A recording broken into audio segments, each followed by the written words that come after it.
following is a presentation of the FC Dallas Radio Network. Out wide right with Ladero onto his favorite left foot. Finds Jack McGlynn centrally, just hit the post moments ago. No whistle as Musa got a tug of the jersey. We play on, ball in behind for Julio. Foot race here. Anderson, Julio, past Tarbell, empty net. Anderson, Julio!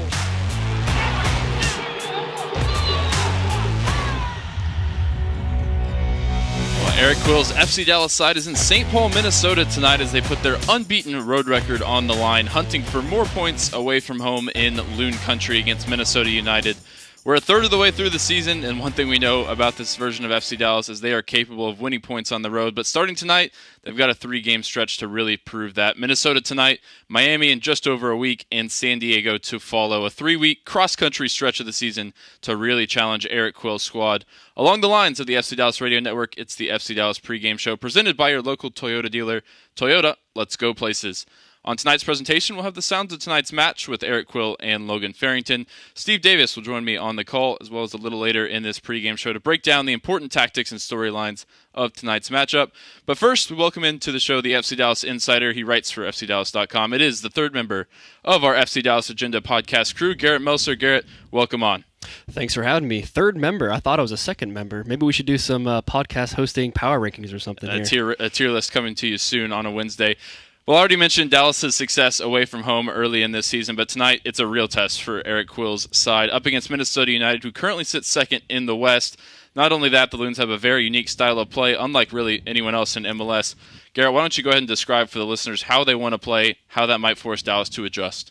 Yeah, Minnesota is very fast, very direct, and they really don't want to have the ball. Right now, they're averaging just 36% possession. That's the lowest in MLS by a wide margin. The second closest, St. Louis, with 43%, and then actually FC Dallas in third with 45%. And a crazy stat that illustrates that even further, Minnesota has the fewest passes in the league with 2,500 or so. That's 1,200 less than the average in MLS. So they don't want the ball. They just want to score goals. And speaking of goals, they've only scored 11 this season, but they have created just under 18 expected goals. So, maybe if they had converted at a more average rate, they wouldn't even have the 3 draws that they do, and they could be even further up the overall MLS table. And lastly, they're also unbeaten at home and haven't lost since the opening game back in February. So this is going to be a really, really tough test for Dallas. And they're not just having to adjust to Minnesota, the opposition tonight, but they've been struck with a plague of injuries over the recent weeks. Who's been added to that list? Who's missing tonight for Eric Quill? And what do we know so far about their timelines to return?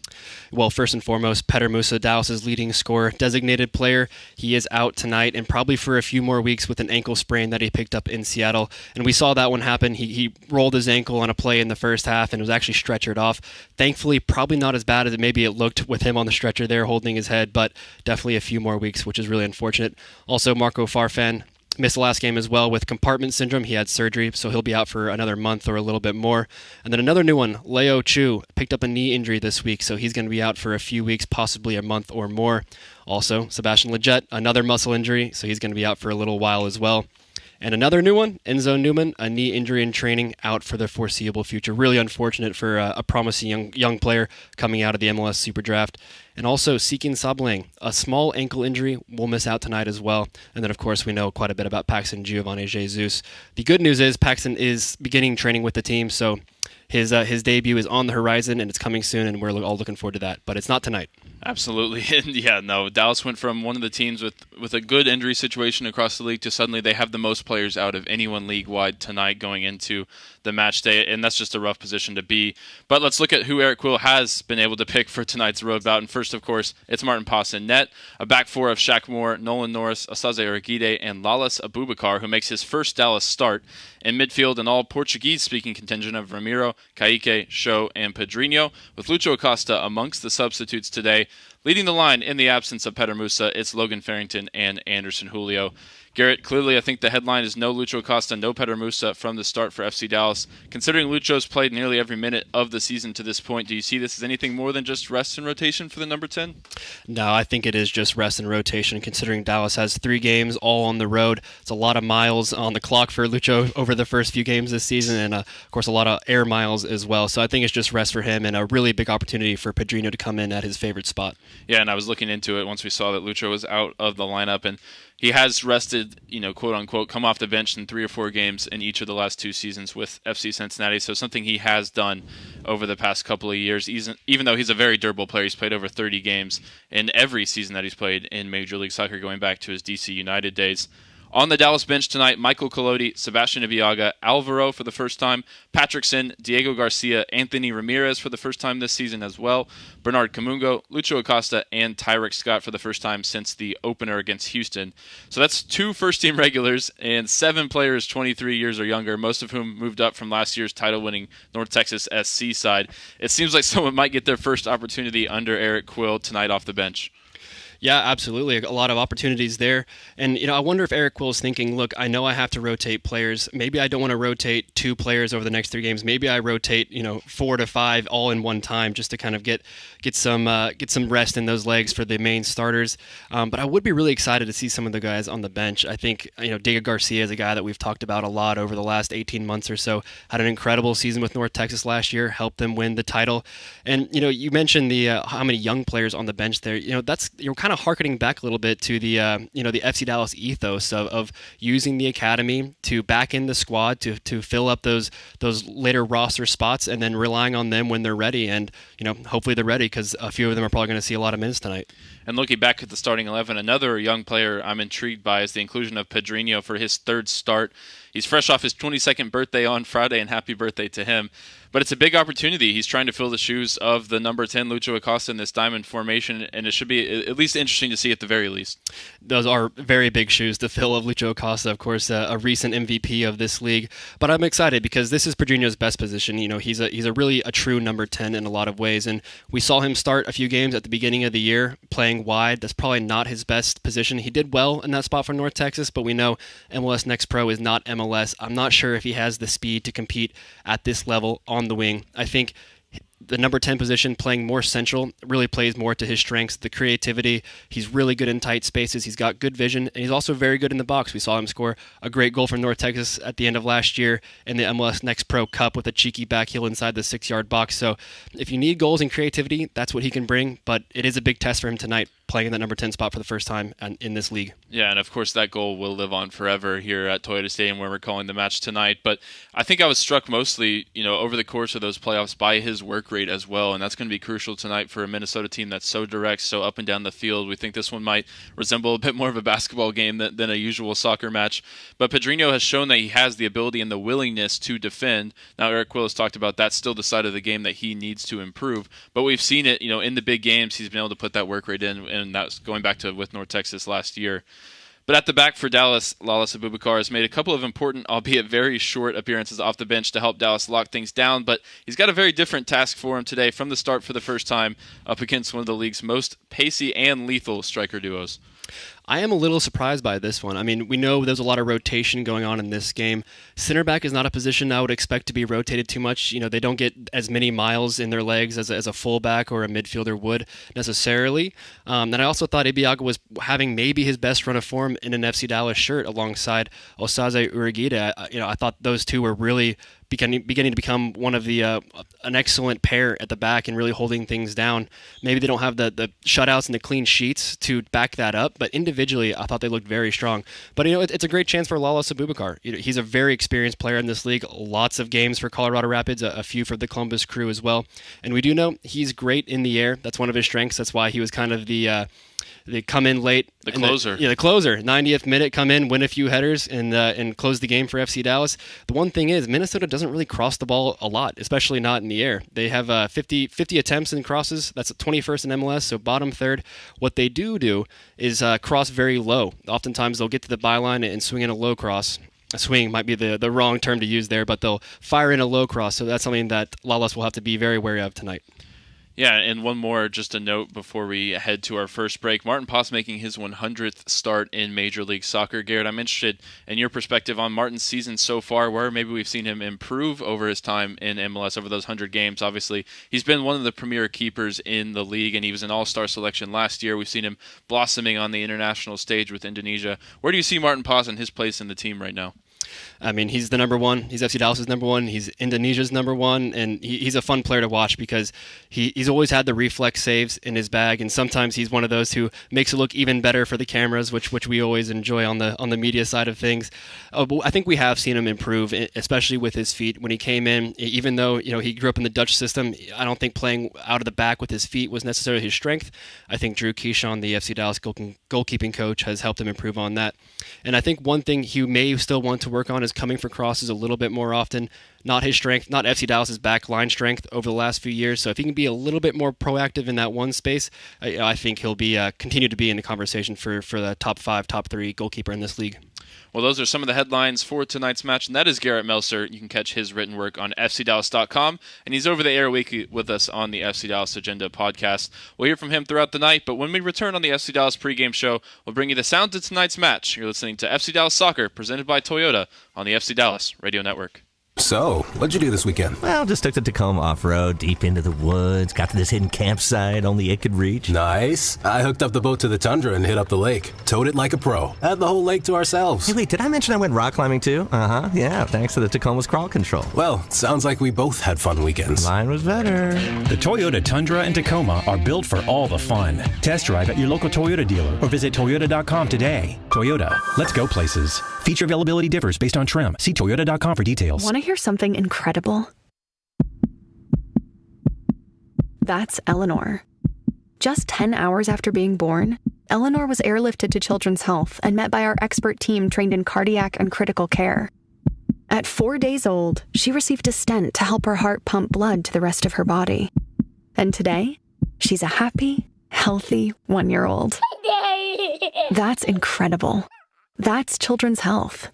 Incredible together. In sports, if you think joy only happens after you win, think again. Look at the world's most successful athletes like Serena Williams, Brooks Koepka, and Alex Morgan. They don't spend all their days grinding away. They take time to enjoy themselves, like getting together with friends over a Michelob Ultra, because they know that happiness is the key to winning, and that joy is the whole game, not just the end game. Michelob Ultra.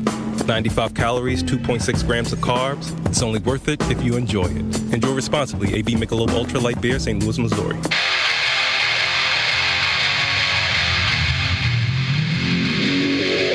Hi everyone, it's Logan Farrington, and you're listening to FC Dallas Soccer on the FC Dallas app. Winner, winner, Chick-fil-A dinner all season long. When FC Dallas wins at home, fans win free Chick-fil-A. Be sure your Chick-fil-A app is up to date and location services are turned on when you attend matches at Toyota Stadium. After the team wins, before you leave your seats, open up the app to redeem the Chick-fil-A offer. Welcome back to the FC Dallas pregame shows. We're getting ready for FC Dallas at Minnesota United tonight here, presented by Toyota. And our next segment, Garrett and Steve will join me to break down tonight's starting lineup, tactics, and all the important storylines ahead of the contest.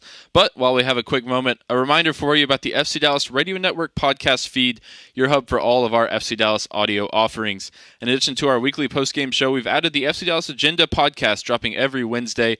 Tonight's broadcast crew, myself, Steve, and Garrett, break down all the important stories in the FC Dallas world, and we speak with some of the major newsmakers, important figures. This week, we had FC Dallas ambassador and legend Kenny Cooper join us, talk through his career, discuss Dallas Cup and his current role with FC Dallas. And we previously had some key contributors as well, such as FC Dallas CSO Andre Zanota, and key contributors on the field like Petter Musa and Martin Poss. Plenty more. Search FC Dallas Radio Network on your podcast provider of choice and hit subscribe so you don't miss any of our great content. Now, it's time for the sounds of tonight's match. Tonight's edition features head coach Eric Quill and forward Logan Farrington. Let's hear what they had to say during the week. Really important.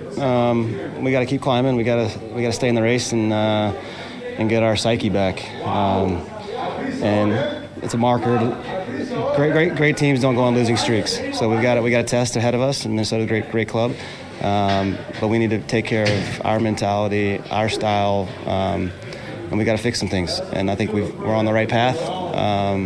But we know we got to come with a mentality in this game for 3 points. We're not going there to exist. We're not going there to steal a point. We're going there to win the game. Eric Ramsey's done a great job there. They have a true identity, and they're at home. And so, tough place to play. But we've shown so far that we stand up to those challenges, and we got another one ahead of us, and we've got to be up for it. Really important. I mean, this is a sort of the gauntlet part of the schedule, and we knew this was coming. So, players are rotations and opportunity is going to be there for others. It's a big month ahead. And then we got guys that are capable stepping in and taking their opportunity and seizing it. So that's what we're expecting of them. And we're expecting to come out of this road spell, feeling good about ourselves.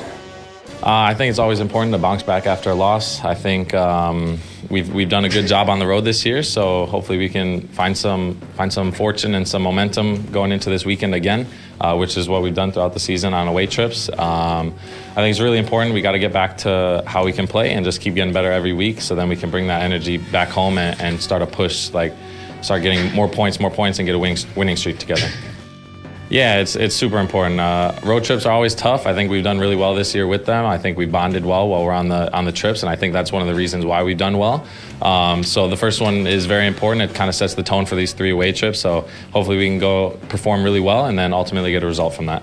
Yeah, I think as a professional, you always got to be ready to fill a role if you're needed. And this year I've been kind of doing that, kind of filling in roles wherever the coach needs me. And I think it's always good to learn new roles and play in different positions because it ultimately gets you on the field more. So striker is more natural for me, and that's what I'm going to be playing. And I'll be happy and ready to go. Well, when we return on the FC Dallas pregame show, Garrett Melcer and Steve Davis will join me to break down tonight's match. This is FC Dallas Soccer, presented by Toyota on the FC Dallas Radio Network. UT Southwestern Medical Center in Dallas, Texas, where discoveries change lives. The spark of collaboration that fuels bold thinking in our labs. The spark of inspiration that motivates greatness in the next generation. And a spark of innovation that pushes the boundaries of today's care. At UT Southwestern, teamwork and talent combine to fuel discovery, education, and healing.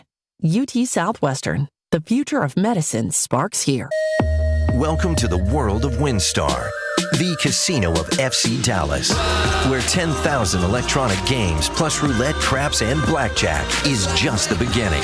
Get lost in our 2-story luxury spa. Enjoy 36 holes of championship golf and catch the biggest names in music and comedy at the spectacular Lucas Oil Live, all just 1 hour north of DFW. So come live in the wow at the world of WinStar.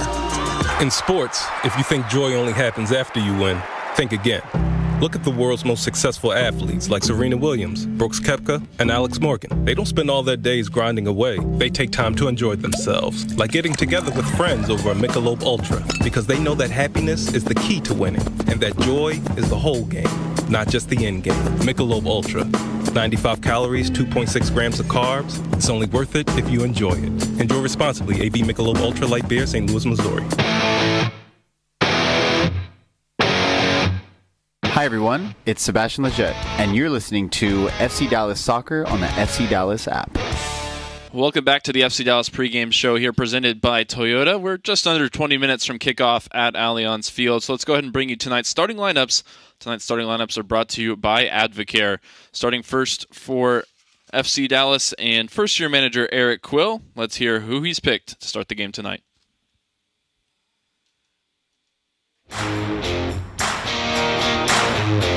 Maarten Paas, goalkeeper, University of Amsterdam. Shaq Moore, right back, Fort Lauderdale, Florida. Lalas Abubakar, central defender, University of Dayton. Osaze Origide, centre back, Netherlands, Nijmegen. Nolan Norris, midfielder, Fort Worth, Texas. Ramiro Benetti, midfielder, Brazil. Kaique, midfield, Brazil. I'm Shaw, midfielder from Angola. Pedrinho, midfielder, Brazil. Anderson Julio, soy delantero y soy de Quito, Ecuador. Logan Farrington, striker, Racine, Wisconsin. I think that is officially the most we have ever heard Show speak. We got 3 words out of him, so that's a good start. A very quiet figure in the Dallas locker room. For Eric Ramsey on the other side, the second-year head coach out of Minnesota United. Unchanged for him from last week's 0-0 draw against Toronto FC. It's the Canadian Dane St. Clair in net. A back 3 of Nicolas Romero, Michael Boxall, and Jefferson Diaz. A midfield 4 of Joseph Rosales, Will Trapp, Robin Lod, and Bongi Longwane. And then in midfield, Joaquin Pereira supporting Kelvin Yeboah and Tani Olawasheyi. A very formidable front 2 this season. And now we bring in my broadcast partner tonight, Steve Davis, and our podcast co-host, Garrett Melcer, who's already complained about being number 3 once tonight. Third host, wow. Steve, welcome on. First of all, I want to talk to you about Minnesota's hot start. Second year under Eric Ramsey. Last season, they finished 6th in the West. They won a playoff series, but they've really started to come to life under a very young, very inexperienced, but it seems to be a very quality head coach. Inexperienced, I guess, a little bit relative because he did mentor at one of the big addresses in world soccer, didn't he? Manchester United under Erik ten Hag. So, look, I think he's done a great job there. I thought they were really rolling last year. Didn't go as far as they wanted in the playoffs, but they have moved that progress right into this year. They're one of the best teams in the West. Vancouver, Minnesota, right up at the top. Who had that on their bingo card? Yeah, some of the teams that Dallas has early in the season. Then San Diego, who they have in a couple weeks, has been up there as well. Garrett, Minnesota on a 7-game unbeaten run since they dropped the opener to LAFC. Myself and Steve watching that one down in Houston, and as we were waiting for the FC Dallas Houston game. But they've been excellent. They've got 4 wins and 3 draws since then. It seems like they're just making a living at the defensive end and breaking and countering very quickly. Yeah, and I really respect Eric Ramsey for creating such a unique style of play. That's one of the fun things about any league anywhere is that not every team is doing the same thing, and Minnesota is really thinking outside the box. I mean, to be second in the conference with only 36% possession, and that's exactly what they want, it's just really impressive to be able to defend against the ball for long periods of time and then hit on the break and then capitalize when you can. And like I said a little bit earlier, they've only scored on 11 goals on 18 expected. So they could be doing even better, and that's going to be really, really worrying. Dallas's back line is going to have their hands full. Yeah, I'm looking at that XG stat. Kelvin Yeboah and Tani Oluwaseyi both have over 5 XG individually. They're the only team in MLS that have 2 players with 5 or more. Steve, how does it change your approach when you're playing against a true strike partnership? Because that's pretty rare in the modern game. It's not just that they're playing against a strike partnership. They're playing against that partnership that wants to play a different style. So you don't see a lot of that. And it is interesting that Ibeagha is being rested tonight because I agree with Garrett. I think he and Uriguide have developed a really good partnership. Then again, look, Ibeagha's 33 years old, and maybe this is a game where you don't want him chasing down those 2 fast strikers up there. So interesting that they've got the rotation going, but look, you got to do it at some point. And Garrett, let's get straight into that rotation talk. Lucho on the bench today, Ibeagha on the bench today, and some starting level players that are out injured. Musa, Farfan, and Leggett. Farrington starting in place of Musa. Does that change Dallas's approach? Do you expect them to play against the ball even more? And if so, who's going to have the ball tonight? That is a great question. There's a chance the ball just sits at midfield with both teams saying, look, no, you go get it. No, you. Because it's going to be interesting. But I don't think FC Dallas is really going to change how they can play. And I don't think it's a good idea, too. This early on, under a new coach, I think the most important thing, perhaps even more important than results right now, is carving out a style of play much like Eric Ramsey has in Minnesota. They need to find their character and who they are and be able to play in that style regardless of who's on the field.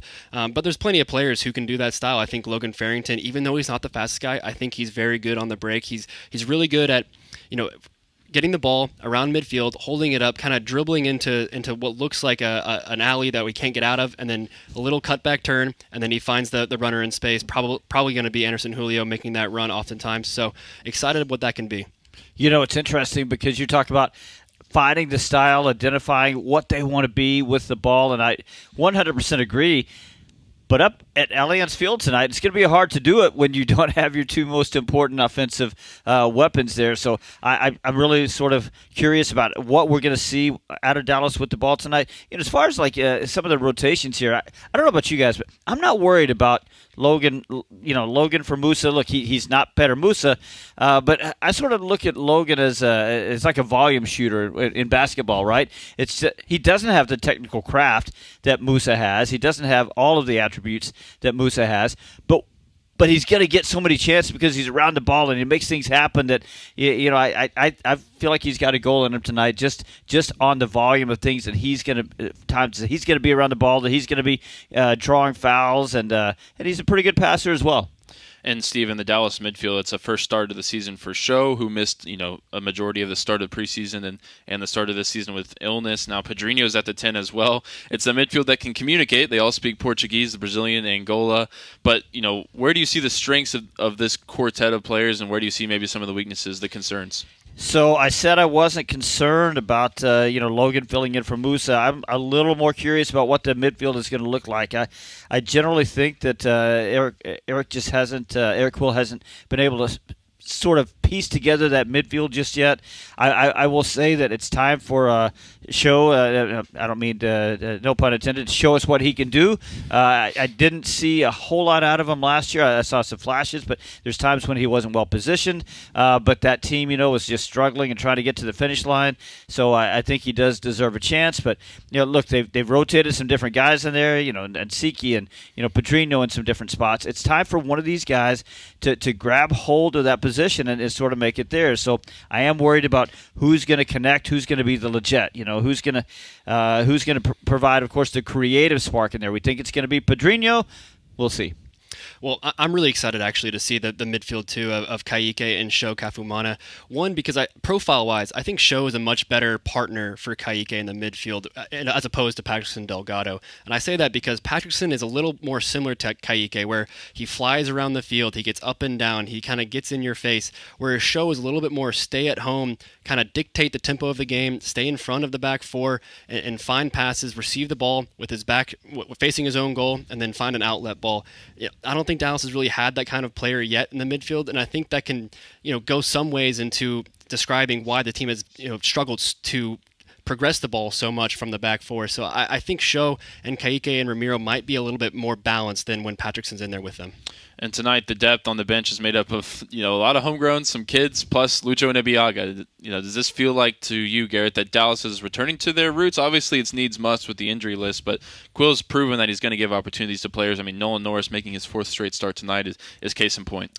Absolutely, and that's something that Eric Quill said, in his very first introductory press conference, was that he wanted to get back to the ethos of FC Dallas, which is building from the academy. And we know Eric Quill came from the second team here. He led North Texas to a championship back in 2019, and then saw a lot of those players progress on to the first team, Ricardo Pepi being one, Brian Reynolds being another. Those are really impressive names in Dallas's academy's history. They've gone on to do great things at the national team level, and there's no reason why Nolan Norris can't follow in those footsteps. So I'm really excited to see Eric Quill sticking to his word and putting those young guys in there in an important pressurized situation, knowing what the last result was. So exciting to see him, stick to that and put those guys in there, because look, there's only one way to improve, and that's with games. Yeah, I tell you what, a lot of coaches talk a big game about playing young players, talk a game about developing through the academy, and then sometimes when it goes to writing in that lineup sheet, it's hard. And I really think that what Nolan Norris has done as he came in, it's sort of a situation where Eric Quill didn't have a lot of options, but Nolan Norris, I think that he's giving Eric Quill a little bit of confidence now that he can go to a Diego Garcia a little bit easier and have a little bit more of a comfort level with doing that.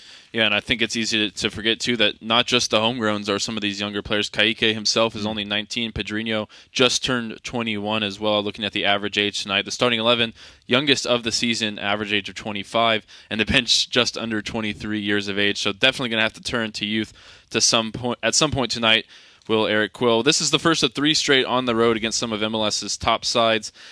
What will be a good result from Minnesota, Miami, and San Diego? Garrett, I'll start with you. And as FC Dallas runs what Eric Quill called the gauntlet run. That's a really good question, because, typically for FC Dallas on the road, it hasn't been a pretty story through the last, 5-6 years, really, since Oscar Pareja left. So you would say, look, if you get out of here with 3 points, you're pretty happy. But considering FC Dallas has been unbeaten on the road and put in some good performances, now we're probably facing some tougher teams than they faced on those previous journeys. If you get out of here with 4 points from the next 3 games, I think you're pretty pleased with yourself. But I have a feeling Eric Quill would be a little bit more ambitious than that. Steve, we're going over/under 4 points. Woo! I'll just say this: if they get 4, I think they should be thrilled. Look, they find themselves in a little bit of a strange place in that they haven't gotten the job done at home. On the road, unbeaten. Again, I talked about bingo cards. Who had that on your bingo card? But I think what you have to look at here is that of the 4 games that they played on the road, 3 of those teams are under 500. This game tonight, absolutely the biggest test they've had on the road so far. And then the next 2 will be also the biggest test they've had on the road so far after that. So, yeah, you get 4 points, man. I think you're doing outstanding. And Garrett, we've kind of talked about this at length on the FC Dallas Agenda podcast, but in your opinion, what has made Dallas good on the road, and maybe why hasn't that translated to the home games yet? I think it comes down to style of play, being a little bit more reactive rather than proactive. And in general, regardless of what league it is, that suits the away team. You kind of see what the home team brings at you, what they throw at you. You defend that, and then you counter it. And that's a recipe for success on the road. Oftentimes, it's not a recipe for success at home, where you're expected to be the protagonist. The other team is probably okay with 1 point with the draw, but you pretty much, with 3 points is all you can be happy with. And so if you play in that same style at home, it's probably going to be less successful over the long run, and that proves to be the truth so far. Well, before we get to the keys to the match, Steve, I want to throw it to you to talk a little bit about the tactics of Minnesota United. We talked about their style of play, how they want to be direct, but we know they're going to play with a 3-man back line and the 2-man forward line. How does that match up into what Dallas is trying to do with their own diamond midfield? Well, I tell you what, that it really sort of ends up looking a lot like a 5-3-2, the Christmas tree, because they do sit so far back, and it's hard to break that down, and that's been the problem with FC Dallas at home. And diamond midfield, whatever formation you're going to see, 4-2-3-1 that we saw earlier, they just have not been able to break down back lines. You get out on the break, you get Musa and Costa combining quickly, and they find some joy there, but you still have to find ways through pattern play, through some cleverness, through some individual stuff to break down that back line. And so tonight it'll look like a 5-3-2 a lot of times when Dallas has a ball, and we'll see what they can do against it. And it feels like, the old adage of everybody has a plan until they get punched in the face might come true tonight. But it feels like also the plan maybe for Eric Quill is get through the first half, get through the opening 60, 70 minutes, Garrett, and then you have the likes of Lucho Acosta to come in and try and win you the game on the road. That's true. Oftentimes, as a road team, you can kind of do that and then hope to steal the game late on. The one thing about FC Dallas is oftentimes they've gone a goal down and they'll score 2 in quick succession, sometimes even 3 in quick succession. So they could be hoping to play on that again. Oftentimes, Lucho Acosta and Peter Musa, who's unavailable tonight, have been involved with that, so might be a little bit tougher to do, but maybe that's the game plan. Hold on for the first 55, 60 minutes, get Lucho on there, and see if you can steal a point or even 3. Well, we know the audience has been holding onto their seat, waiting for tonight's keys to the match. And for those, we go to Steve Davis. Number 1 tonight. Thanks, Ryan. Number 1. I think they need a big night from Martin Paz. I think he's been good this year. I mean, he's Martin Paz. Tonight, though, considering the lineup rotation, the injuries, considering that Minnesota, 3rd out of 30 teams in MLS in expected goals. You guys just talked about that. Yeah, he's been good. Tonight, I think he needs to be great. Number 2, I need a little bit more dog, guys. Lucho not in the lineup, Musa out. I think what this game is going to require is a little bit more bite in the midfield, a little bit more grit, a little bit more, a few more lung-busting recovery runs. This team is dead last in MLS in recoveries, 30 teams. That's recoveries mostly just scooping up loose balls. I need to see more of that. So you want to get a result against one of the best teams in the West? Be more of a dog. And then number 3, it's just dealing with Yeboah and Alabashehi. They're fast. They're going to find balls. They're going to find balls over the top. Robin Lod plays really good through balls. Abubakar and Urguide, they've got to be aware, and when those forwards do get out in the sprint, the defensive recovery runs have to be committed and well-angled, so it's a lot on those FCD center backs, but here we are, and there you are. Those are your keys presented by Toyota. Well, we're closing in on kickoff in Minnesota, and on the other side of this break, myself and Steve will take you through all the action at Alianz Field tonight. You are listening to FC Dallas Soccer, presented by Toyota on the FC Dallas Radio Network. So, what'd you do this weekend? Well, just took the Tacoma off-road, deep into the woods, got to this hidden campsite only it could reach. Nice. I hooked up the boat to the Tundra and hit up the lake. Towed it like a pro. Had the whole lake to ourselves. Hey, wait, did I mention I went rock climbing too? Uh-huh, yeah, thanks to the Tacoma's crawl control. Well, sounds like we both had fun weekends. Mine was better.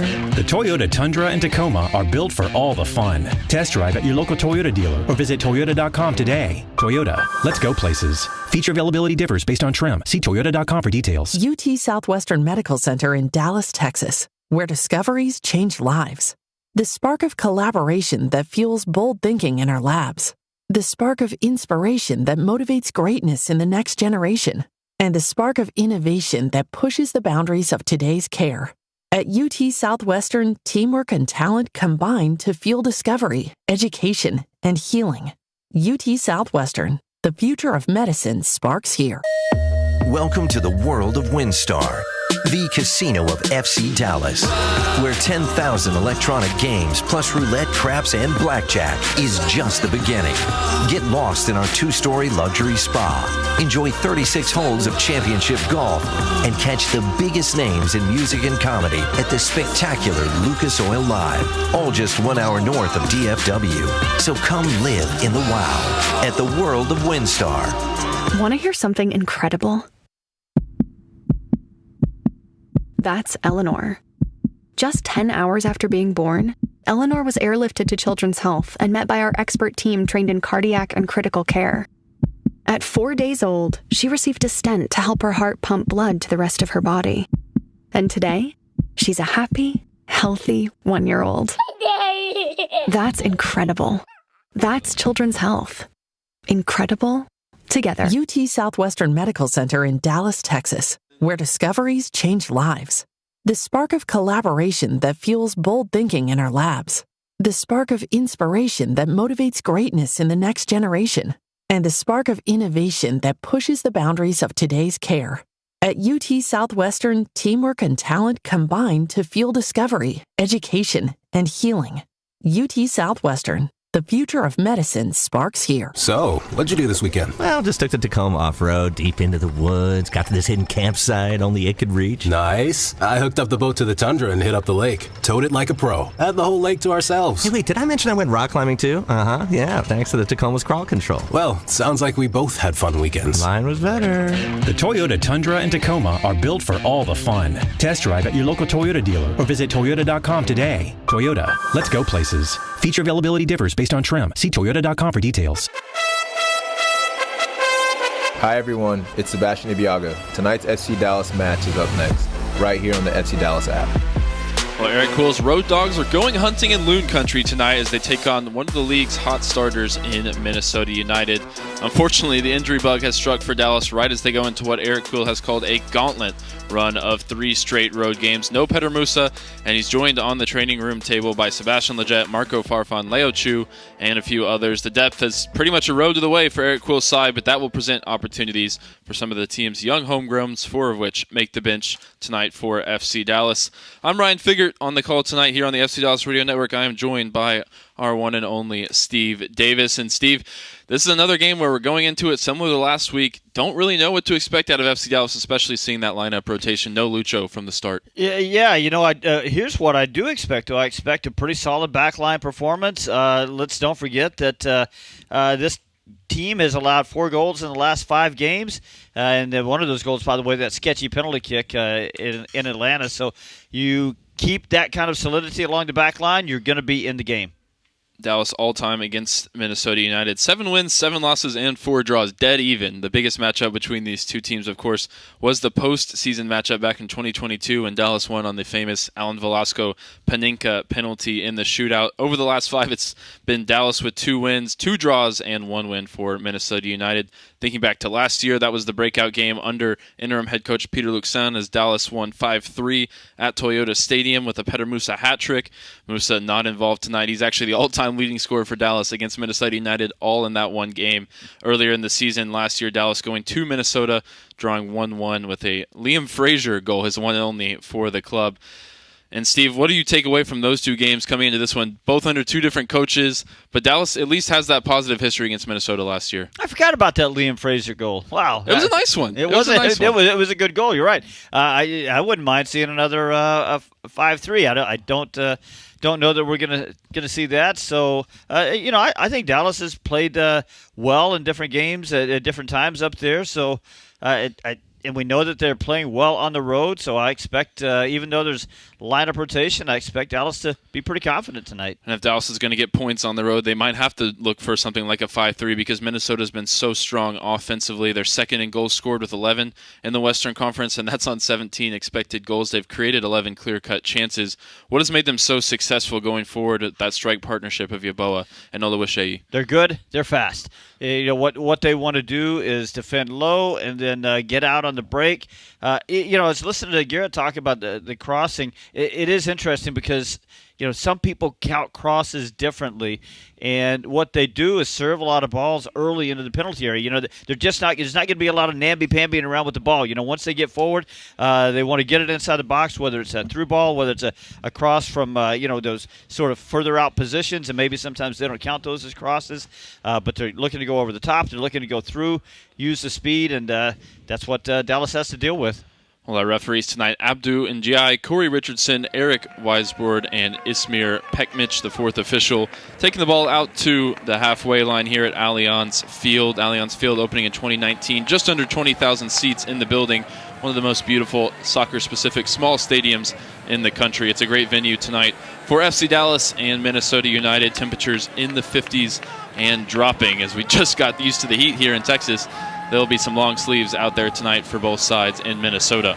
At least they won't have the orange ball. We saw that, just about 3 weeks ago in Minnesota. I'll tell you, Minnesota's played some games in torrid conditions. It looks like clear skies tonight as Dallas wearing their Inferno kits. We'll move from left to right as we look on from our vantage point, and Minnesota in all black will move from right to left as Pedrinho, filling in for Lucho Acosta tonight, drops it off to Martin Paz, who goes long to get us underway.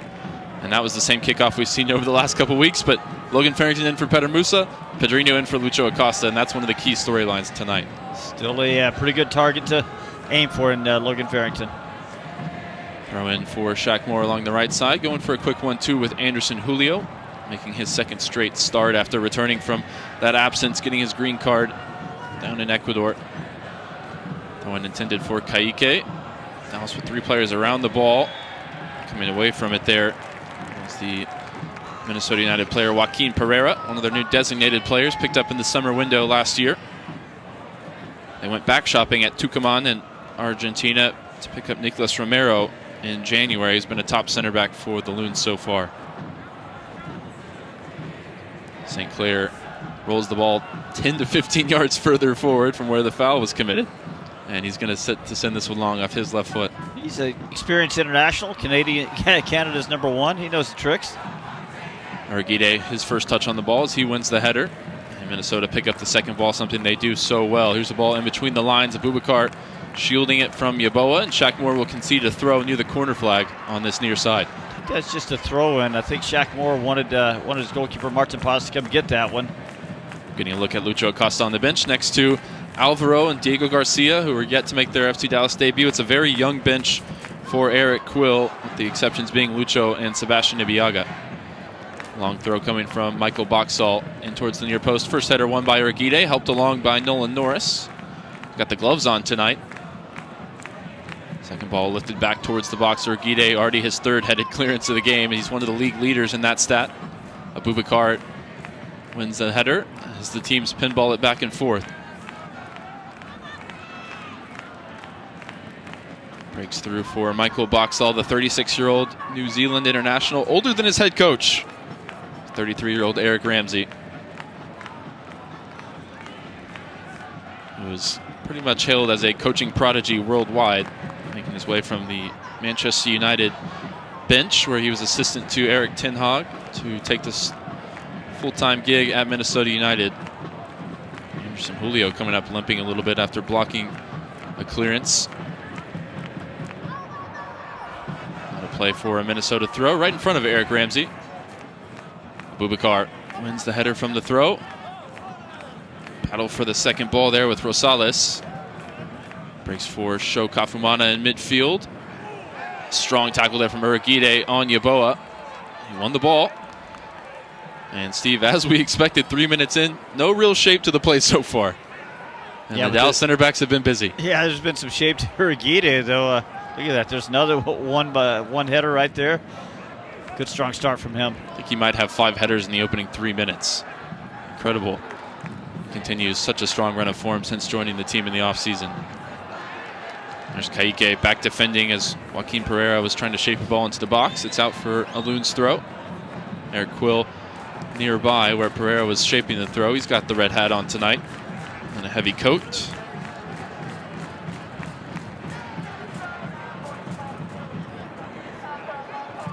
Boxall, this one nowhere near where you expect a long throw, and so he fakes the long throw, goes short down the line.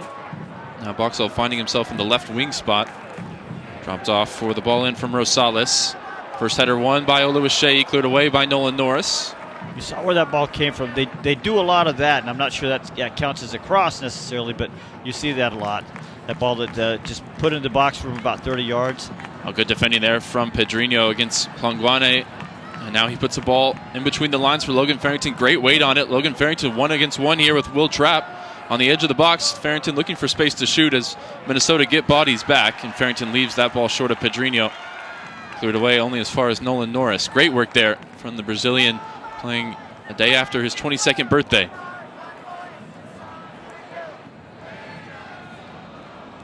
Trying to fill the shoes of Lucho Acosta tonight as we've played 4.5 minutes at Allianz Field. Still scoreless between Dallas and Minnesota United.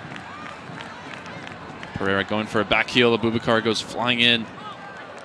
And his slide tackle bounces off a Minnesota player, out for a throw. Yeah, it was. I think he had one intention there, just knocking as hard as he could right off the man in front of him, Joaquin Pereira, and it worked out, throwing for Dallas. This is Abubakar's first start since, I believe, the last game of preseason. Dallas at Atlanta United before Gide had arrived. I really think when you rotate the lineup that way, it does something to the locker room when you get more guys involved in a more meaningful way. Norris, direct ball, finds the feet of Farrington. Farrington on the turn, 25 yards from goal. Thought he absorbed a push, but he's told to get up by the referee. And now Minnesota go direct. Martin Pass out off his line to get there ahead of Tani Oluwaseyi. That's Minnesota. Goes from defense to offense just like that. And Martin Paz well positioned and aware. Martin Paz wearing the armband tonight with Lucho Acosta on the bench. First time we've seen that since preseason as well, I believe. Left wing back for Minnesota on the ball here. Joseph Rosales, the Honduran. Dropped off for Pereira. Some possession here for Minnesota. Boxall diagonal out to the far side. Nolan Norris wins the header.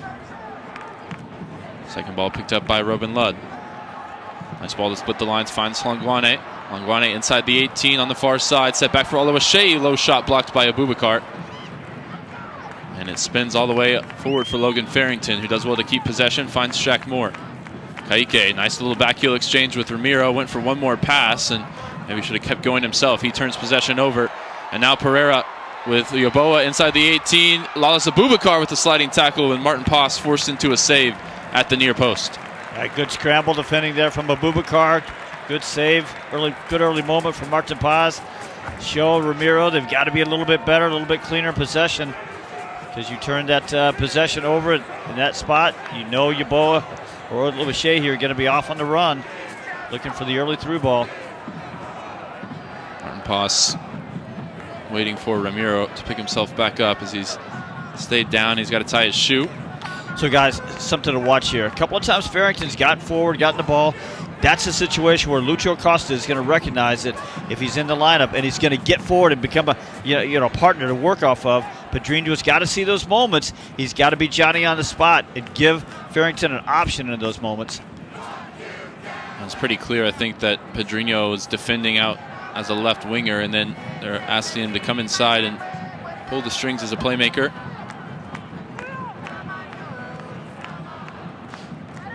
Show on the ball here with some time and his head up. The Angolan making his first start under Eric Quill.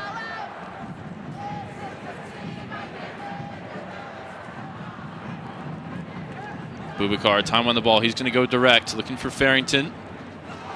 Header won there easily by Jefferson Diaz.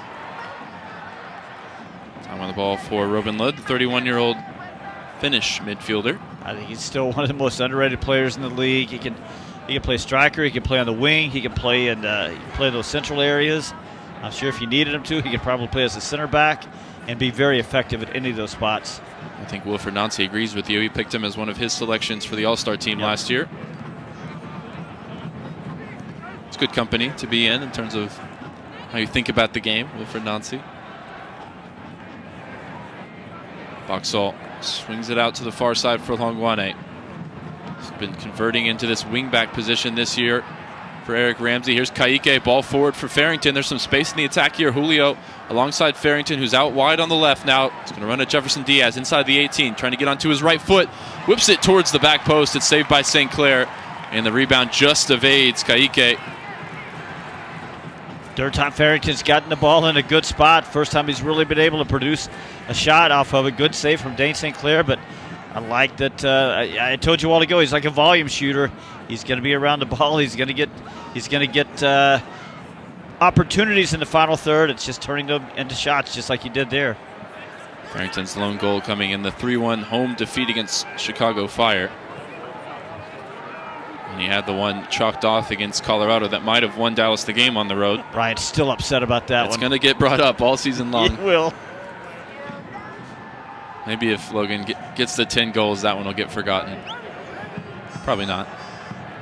Time on the ball for Lalas Abubakar as Minnesota sits in that defensive 5-3-2 shape.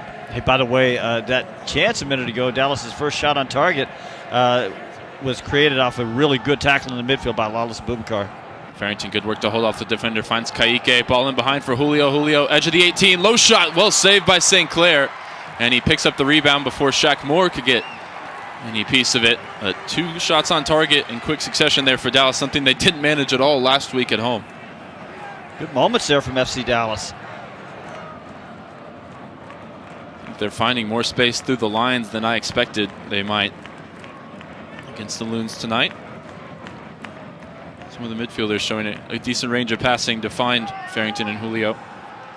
But they're getting those opportunities early in the possession, which is what Eric Quill wants, because once Minnesota gets into that 5-3-2 shape, it's tough. Ball looking for Rosales out wide. Picked off there by Shaq Moore. Now time on the ball for Ramiro. Ramiro puts the ball out in front for the foot speed here of Anderson Julio. Box out just enough to get it back to St. Clair, who's awkward with the ball there. But then a nice composed turn from Nicholas Romero to break the Dallas pressure. Here's Ka'ike winning it back from Rosales. Goes sliding in. Last touch off the Brazilian.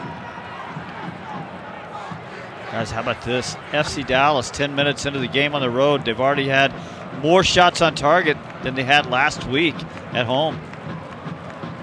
Good save there a minute ago from Dane St. Clair. Going down low with his right hand to save that Anderson Julio shot as he was put through. St. Clair, another former MLS All-Star. He was the MVP of the 2022 game. Recently come along as the new #1 for Jesse Marsh in Canada. Called into action twice already as we've played 11 minutes at Alianz Field. Still scoreless between Dallas and Minnesota.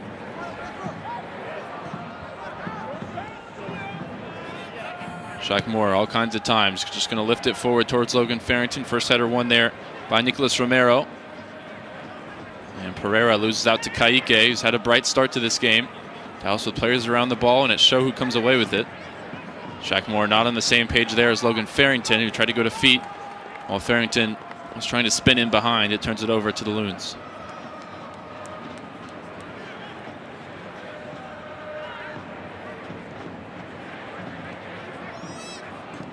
Rosales will go back to Nicholas Romero, their new U22 signing, part of a $10 million revamping of the squad over the last 2 transfer windows for Minnesota.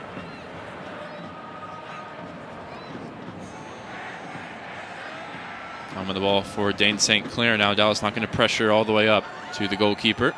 No interest in pressing up high at all.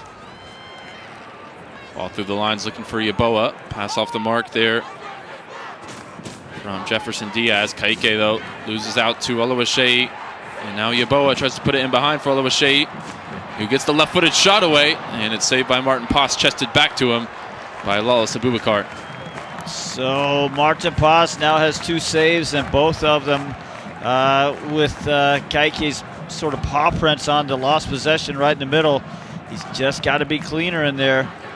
I like that kid's energy. I like a lot of things about his game, but he's just got to understand, you know, where he has to be safe. He's just got to make the right calibrations and make the right choices in there. Both keepers with a pair of saves in the opening 13 minutes. Whistle goes for a foul against Anderson Julio in the Dallas half. Ecuadorian picks himself up. Julio looks like he's walking like I walk, like I get up out of bed on Monday morning after Sunday pickup soccer. Some limping earlier in the game as well. Now he's back moving fairly freely.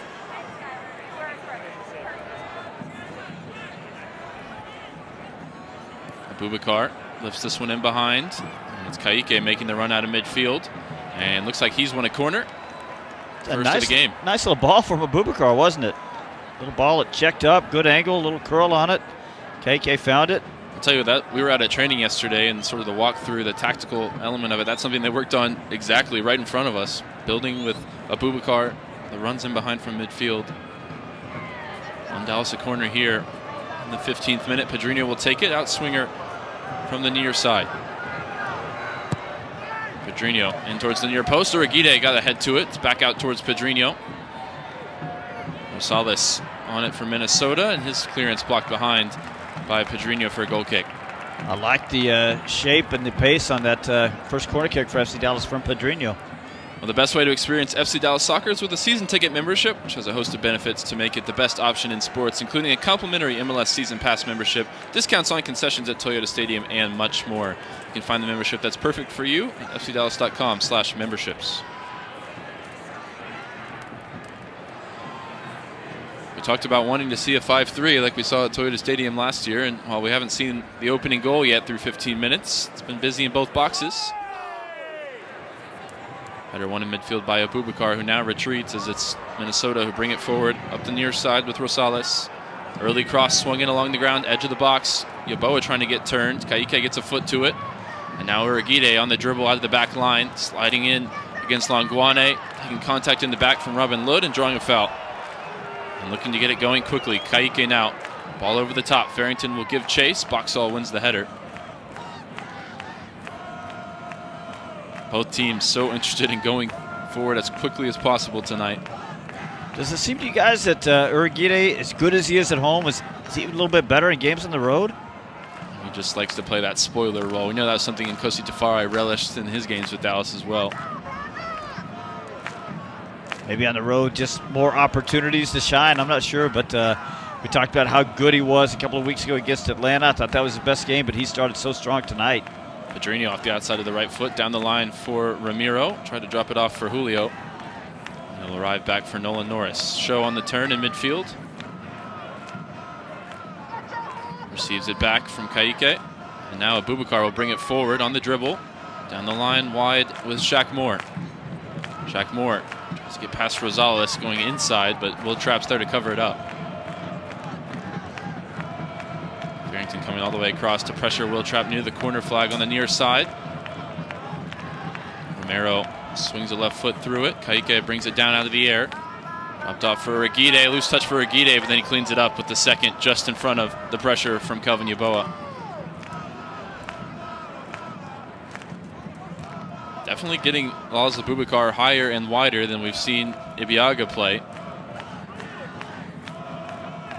Yeah, Dallas has to be careful though. They can't get drawn in and get too high up the field.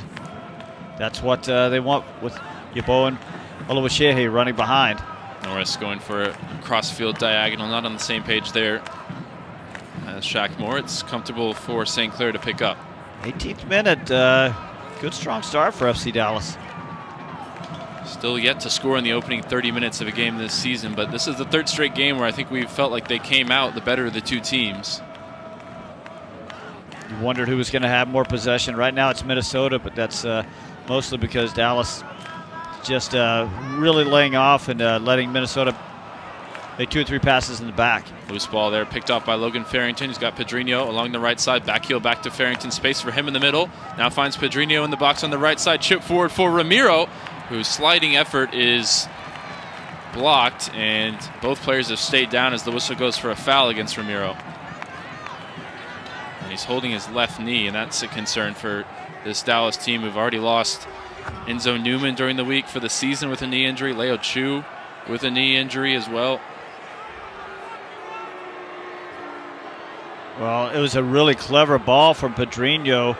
Played into that late run out of the midfield from Ramiro.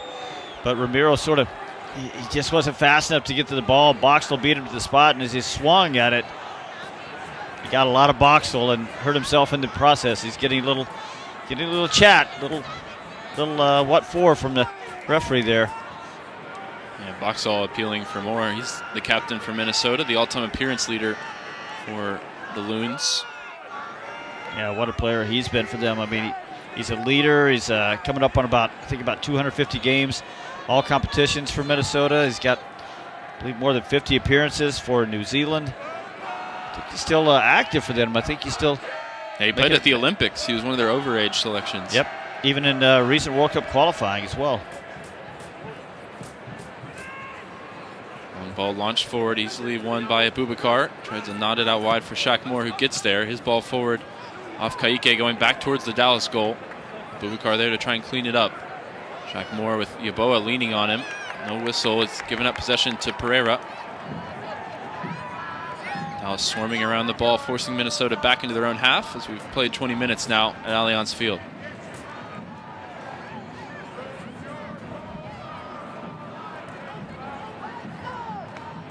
Diaz forced to turn back towards Boxall under pressure from Julio. Ball through the lines, finds Pereira. That's where they want to find him. Trying to connect with that strike partnership. Robin Lod. Back with Pereira along the Minnesota left. Here's Robin Lod, a nice run through the middle. Abubakar though, strong tackle. Kaike with a loose pass. Breaks back for Dallas, and Abubakar working with Shaq Moore now to bring it up the Dallas right side.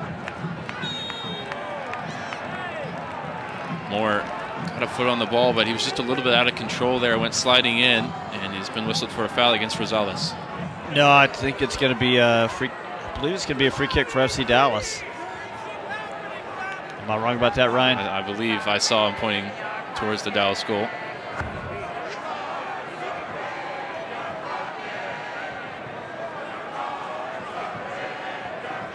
Second or third time Shaq Moore's tried to come infield on his runs. It's a little bit awkward that time. Rosales still down now, picks himself up to his feet.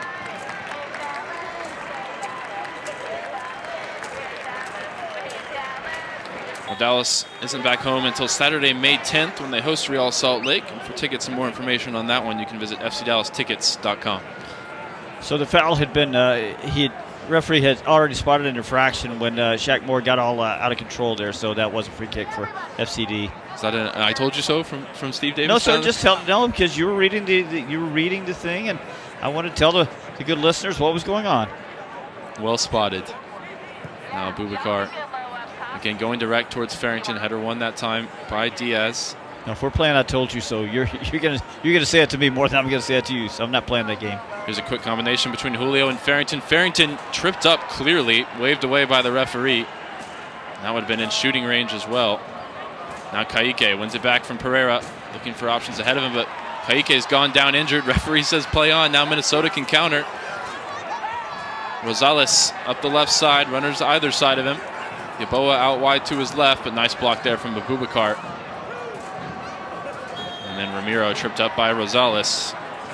Really strangely refereed opening 22 minutes. I believe that, Logan Farrington maybe has developed just a little bit of a reputation for a big guy going down a little bit too easily, and I think it's a little bit unfair because, look, a foul's a foul. You still got to call him. I think it's also about how you position your body in between man and ball, too. I think he's an expert at that. Yeah.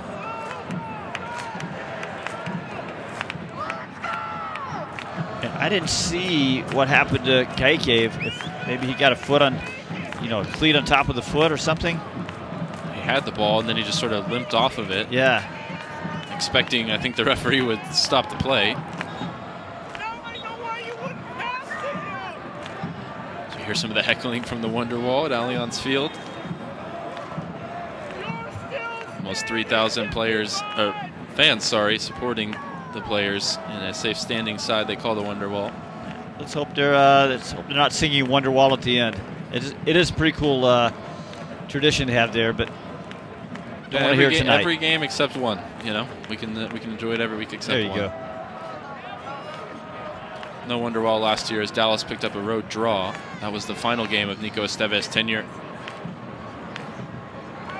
Yeah, it was one that really hurt him too because Minnesota was just absolutely crushed by injury, and FC Dallas went up there hoping to do more than a 1-1 draw. Dallas playing out through some light pressure from the Minnesota Strikers. Now Nolan Norris on the ball with some time. He's on the dribble into the center circle, looking for options ahead. Now swings it back to Abubakar. Nolan Norris hasn't had a lot to do out there. A lot of defending. What attacks they've had have been really coming through Kelvin Yeboah and Rosales on the left side. Rosales with a petulant foul there against Shaq Moore. Maybe a little bit of a get back. More challenge moments ago. It was Rosales a minute ago on the foul on Ramiro.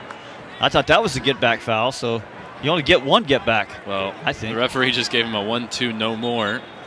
So I guess you get 3 get backs for Abdul Njai. Tonight's referee. Now let's restart play, swing it along the back line. Norris out wide left for Pedrinho. And now Sho Kafumana, the widest player left for Dallas.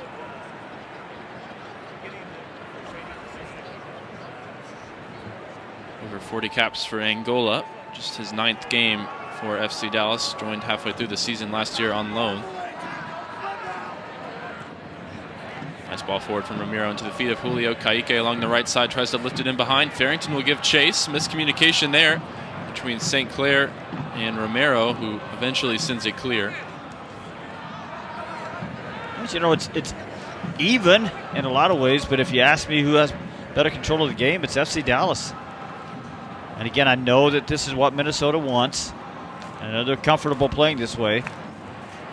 Pedrinho there trying to split 2 players, loses out to Robin Ludd, the experienced MLS veteran. And now a ball forward for the run of Kelvin Yeboah.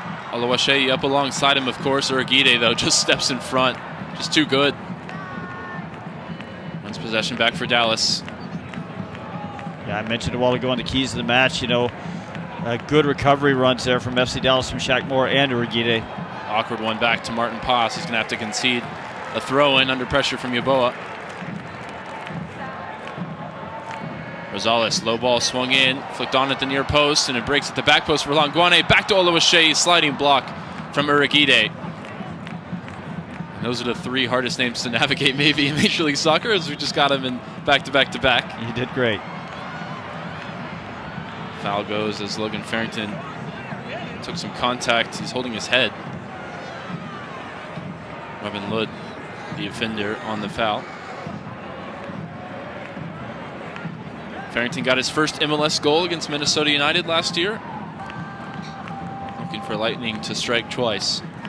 Urguide just in the last 60 seconds. I mean, a big block right in front of goal, chasing down Yeboah. It's outstanding tonight. Most nights. Maybe a conversation for the FC Dallas Agenda podcast during the week. How many Osazi Urguides would you take on your team if you could clone him? There's the ball forward from Shaq Moore, right into the feet of Farrington. Tried for the first time flick towards Pedrinho. Nearly came off, but well defended by Minnesota. Now Pereira gets his head up, finds Rosales with Shaq Moore in retreat. Pereira all the way back to Boxall. Dallas back in defensive shape. You guys gave the formula a while ago, saying that if you could be tight and right for 60, 70 minutes, then bring Lucho Acosta on. And it's working pretty well right now for Dallas. Ball forward into the feet of Yeboah. And Sho got a foot on the ball and then won a foul. To the frustration of Yeboah. Listed as an Italian international. He did represent Italy at the youth ranks, but he's got Ghanaian roots. His uncle played for Ghana, Tony Yeboah. 7 fouls right now for Minnesota. That's quite a bit for less than half an hour. So referee Abdul Njai is going to have to, he might have to go to the pocket at some point here. Down the right side for Shaq Moore. Quick exchange there with Logan Farrington. Shaq Moore gets his body in front, and he's done well to win a corner. Good little 1-2 there. Shaq Moore didn't really look like as he was getting into the corner. He had much, but he understood that if he tried the early cross, he might get the corner, and that's exactly what he got. Dallas got the first contact on the first corner of the game about 10 minutes ago. Pedrinho finding Urguide. Be Pedrinho again from the same spot here on this near side. Pedrinho hasn't had a lot to say about this game, but this is where you can do it on these dead ball deliveries. And towards the near post this time, looking for Farrington. Breaks for Ramiro at the edge of the box, who just nodding it back in. Comfortably claimed by St. Clair. I guess that goes down as the shot on target. St. Clair going long. Longuane, the player forward for Minnesota. Uriguide backtracking. Got his body in the way. And he's called for a foul. I thought he had won a foul. Again, it's Rosales in the wars. Uriguide is trying. He's finding all kinds of ways to be a pest out there.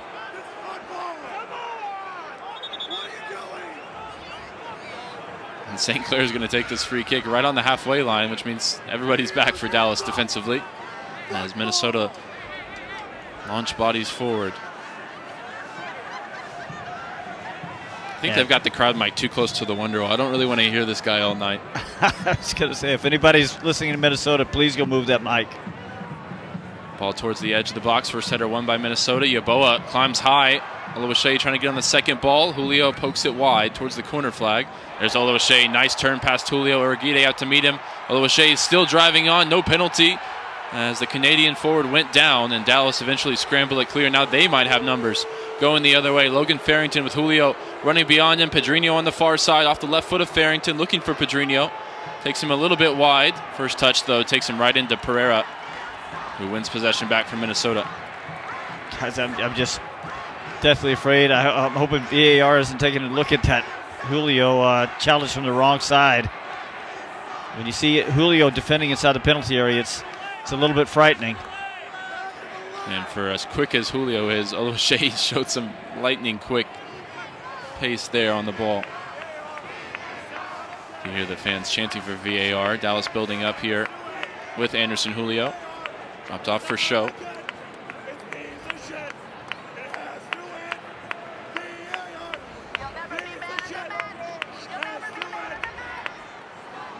Yeah, Apple TV definitely has to have a little conversation about placement of that field mic. Ball lifted forward towards Farrington. His header down towards Kaique. Hooks it out wide to Lawless Abubakar.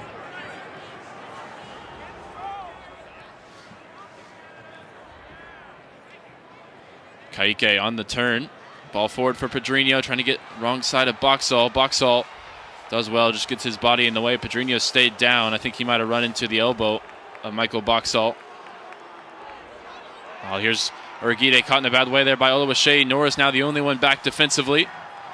Oluwaseyi from the left side, going to run at Nolan Norris. Dallas get numbers back. Low ball in, defended by Abubakar. Breaks back for Pereira. Norris now playing right back. And now Rosales, low shot from distance, deflects off Abubakar and behind for a corner.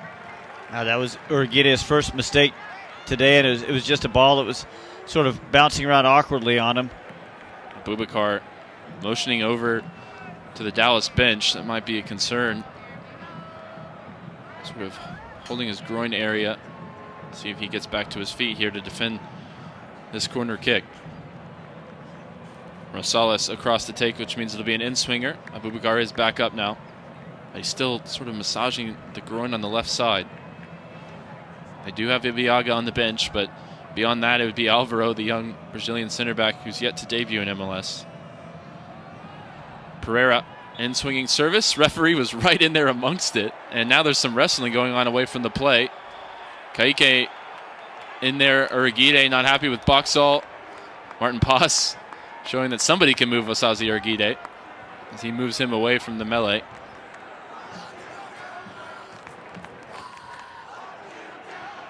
Just a little confused here as the referee was right in the middle of things. I don't know if he was expecting the corner kick to be taken, and then Boxall just rugby tackled Uriguide to the ground away from the play.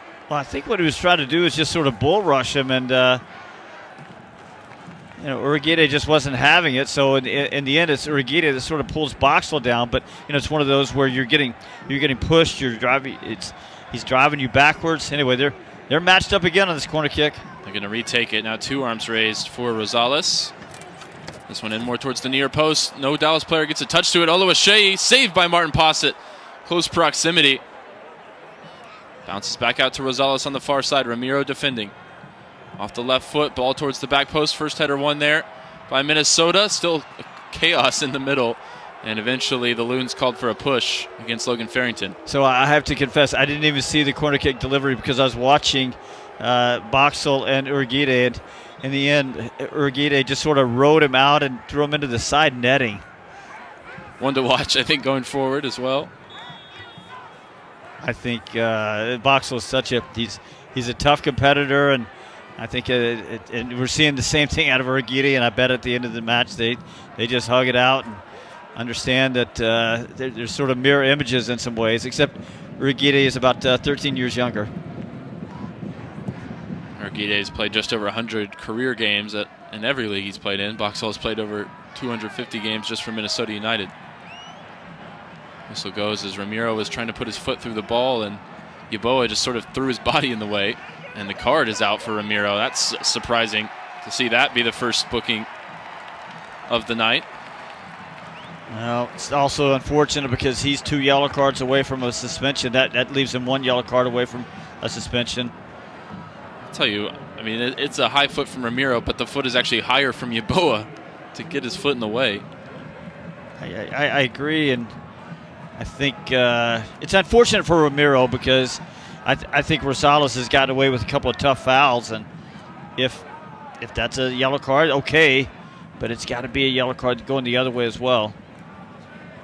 Referee needs to keep an eye on St. Clair here. He's taken 5 more yards, walking it further forward. Now he's in the Dallas half. Now the 4th official has got an eye on it. He's pushing back towards right around the halfway line. Dallas defending 5 yards away from the top of the 18 towards the back post. First header won by Minnesota. Spinning towards the byline, and it's behind. It'll be a goal kick. On those corners and free kicks, Minnesota winning the first ball a little too often for my liking from a Dallas perspective.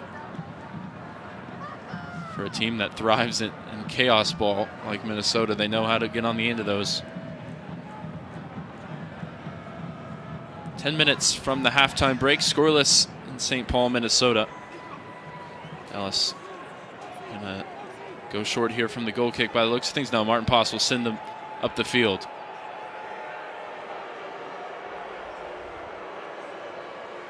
Antagonizing the crowd a little bit. We turned down the crowd for everybody listening at home. Martin Poss does go along, looking for Farrington. It bounces kindly for Anderson. Julio is going to go for it from way out along the right side. And just sort of swung a foot through it, spinning behind for a goal kick. He'll have better moments. I'm not sure what he thought he was doing there. It's not like St. Clair was off the line. He just decided to have a go at a bad angle at about 40 yards. You don't get the Puskas Award winner if you don't try those, you know? Good point. Well, Toyota Stadium is getting a makeover from a brand new roof that will cover every seat in the building to gorgeous new club spaces and a variety of new suites. Toyota Stadium is set to become one of the finest venues in MLS. To learn more, visit newtoyotastadium.com.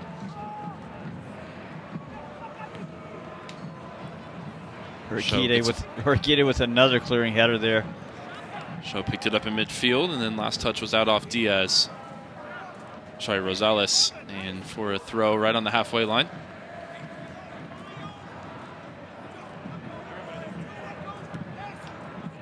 Ramiro down the line, again headed out by Rosales for another throw, 20 yards further down the field. Dallas will walk it up.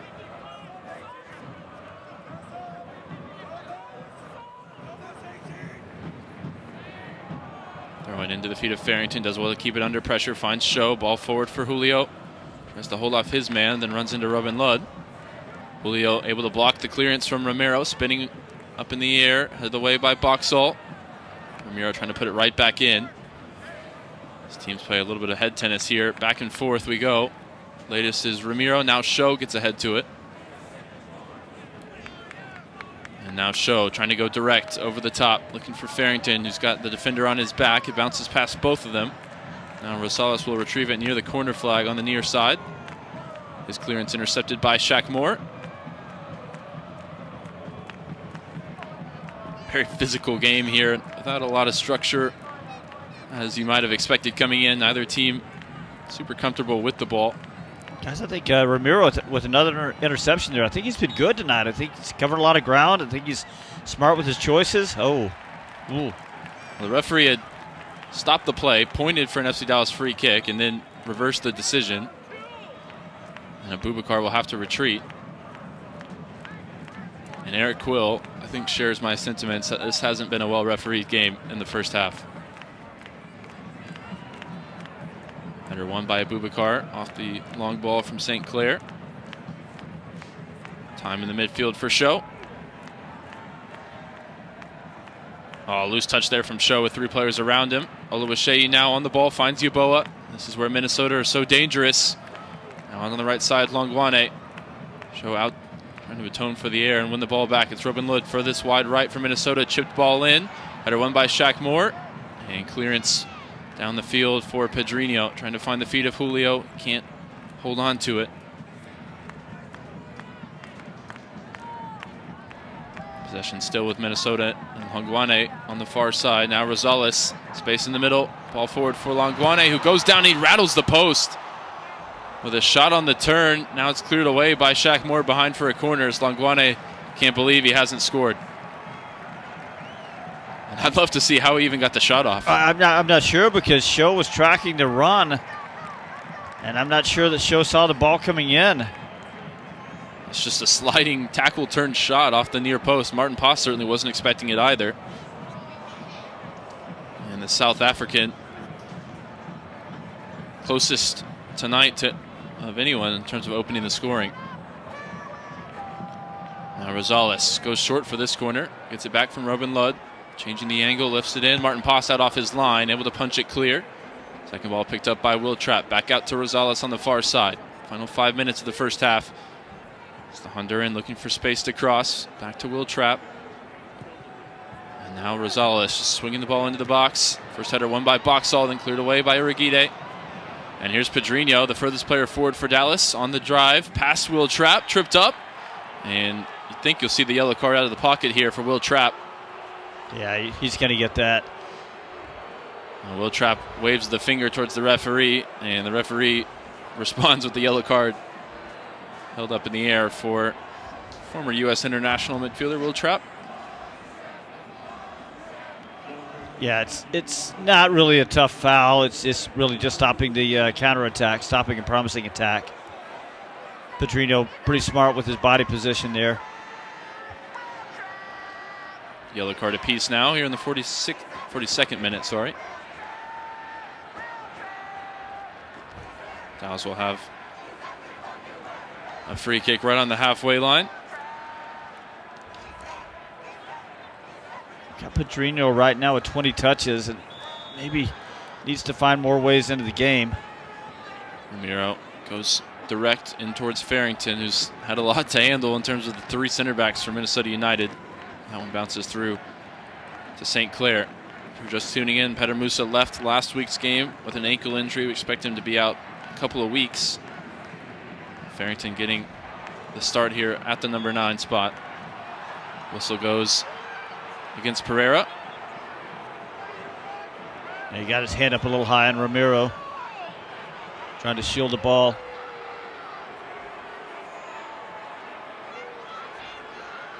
I think because of St. Clair's antics, he's now having to get the magic spray out every time and mark where the foul was. This one's going to be taken from inside the center circle.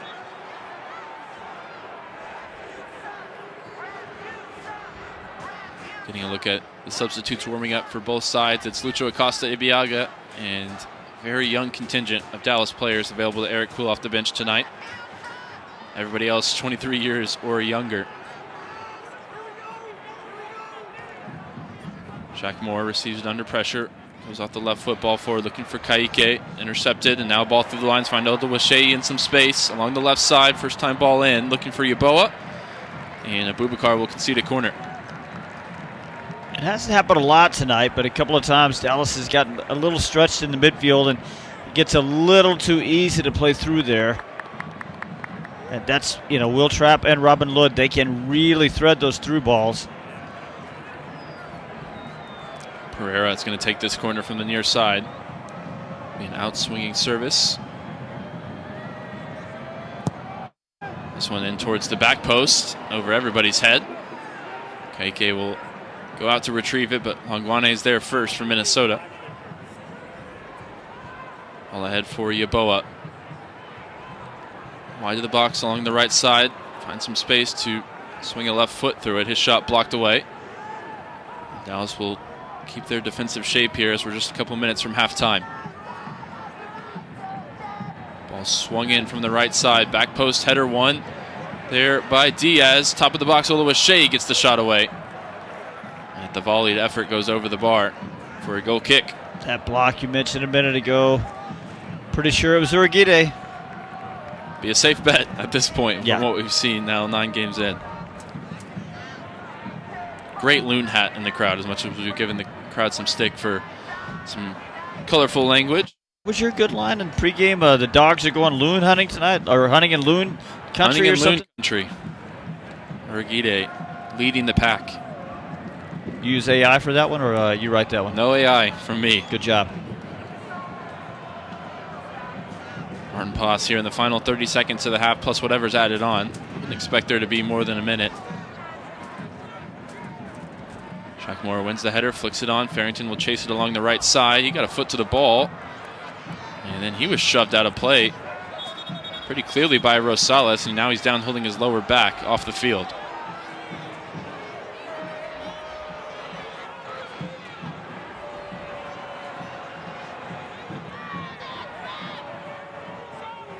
We've now played 45 minutes. Yet to see if the fourth official's added any time on. Farrington back to his feet.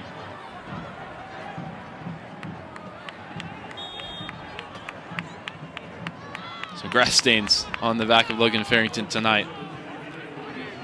1 minute added on. Something to think about here. You know, Minnesota couldn't score last week against Toronto, so they're looking at a game and a half now without a goal, and they're at home, and you wonder if a little bit of frustration might be creeping in for them on their inability to put the ball past the goalkeeper. Final 20 seconds or so will leave enough time for a Boxall long throw here. Dallas with one last ball into the box to defend. Before we hear the halftime whistle, Drew Keyshawn out off his spot on the bench, shouting instructions to the Dallas defense as he's in charge of defensive set plays. Boxall launches it in, plenty of air underneath it. Urugide concedes a corner. Well, the good thing about Boxall taking those long throws is you don't have to deal with them in the box. Unfortunately, now they're pretty good long throws, and now you got to deal with them in the box on the corner. Exactly, on the corner. Flags and scarves being waved around Alianz Field as this corner kick swung in towards the near post. Header won by Ramiro. And now as Ramiro sends it out of play, that will do it for us here in the first half. Dallas with a strong showing on the road at Alianz Field. Still scoreless as we head into the halftime break, and Lucho Acosta lurking for a potential role to play in the second half. We'll talk about it on the halftime show as we head into the break. It's 0-0 between Minnesota United and FC Dallas.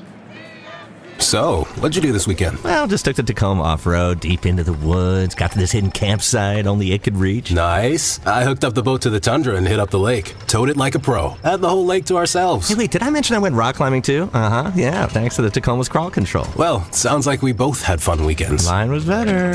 The Toyota Tundra and Tacoma are built for all the fun. Test drive at your local Toyota dealer or visit Toyota.com today. Toyota, let's go places. Feature availability differs based on trim. See Toyota.com for details. UT Southwestern Medical Center in Dallas, Texas, where discoveries change lives. The spark of collaboration that fuels bold thinking in our labs. The spark of inspiration that motivates greatness in the next generation. And the spark of innovation that pushes the boundaries of today's care. At UT Southwestern, teamwork and talent combine to fuel discovery, education, and healing. UT Southwestern. The future of medicine sparks here. In sports, if you think joy only happens after you win, think again. Look at the world's most successful athletes like Serena Williams, Brooks Koepka, and Alex Morgan. They don't spend all their days grinding away. They take time to enjoy themselves, like getting together with friends over a Michelob Ultra, because they know that happiness is the key to winning, and that joy is the whole game, not just the end game. Michelob Ultra. 95 calories, 2.6 grams of carbs. It's only worth it if you enjoy it. Enjoy responsibly. AB Michelob Ultra Light Beer, St. Louis, Missouri. Hi everyone, it's Marco Farfan, and you're listening to FC Dallas Soccer on the FC Dallas app. Welcome back. It's FC Dallas 0, Minnesota United 0 after 45 minutes. We'll get into all the action on the halftime show, brought to you by your local Toyota dealer, Toyota. Let's go places. Also brought to you by Advocare, building champions together. I'm your host, Garrett Melcer, filling in for Sam Hale, and I'll soon be joined by the broadcast team, Ryan Figert and Steve Davis. But first, looking at the big picture of the first half, Dallas had 2 shots on target over 45 minutes. That's more than they managed over 90 minutes at home last week against Seattle, so that's a positive. But let's get you all the important halftime stats presented by UMB Bank. The possession battle is basically 50-50, and we know that was a big talking point coming into this one. Both teams don't really want the ball. They like to play on the counterattack, but so far it's kind of playing in even so far. In terms of the shot battle, it's 4 for Dallas, 9 for Minnesota, and 2 of those were on target for Dallas, 3 on target for Minnesota. In terms of corners, it's 2 for Dallas, 3 for Minnesota. And saves-wise, 3 for Martin Pass, 2 for Dane St. Clair. And in the fouls, 5 for Dallas, 10 for Minnesota. It's been a very physical one so far. We heard Ryan Figert call into question the referee a little bit over that first 45. And in terms of yellow cards, it's 1 apiece for Dallas. Now, let's get the thoughts of the broadcast crew, Ryan Figert and Steve Davis. Steve, looking at that first 45, considering all the changes, not a bad first half for Dallas. No, not bad at all. Logan Farrington sort of working off that left side a little bit.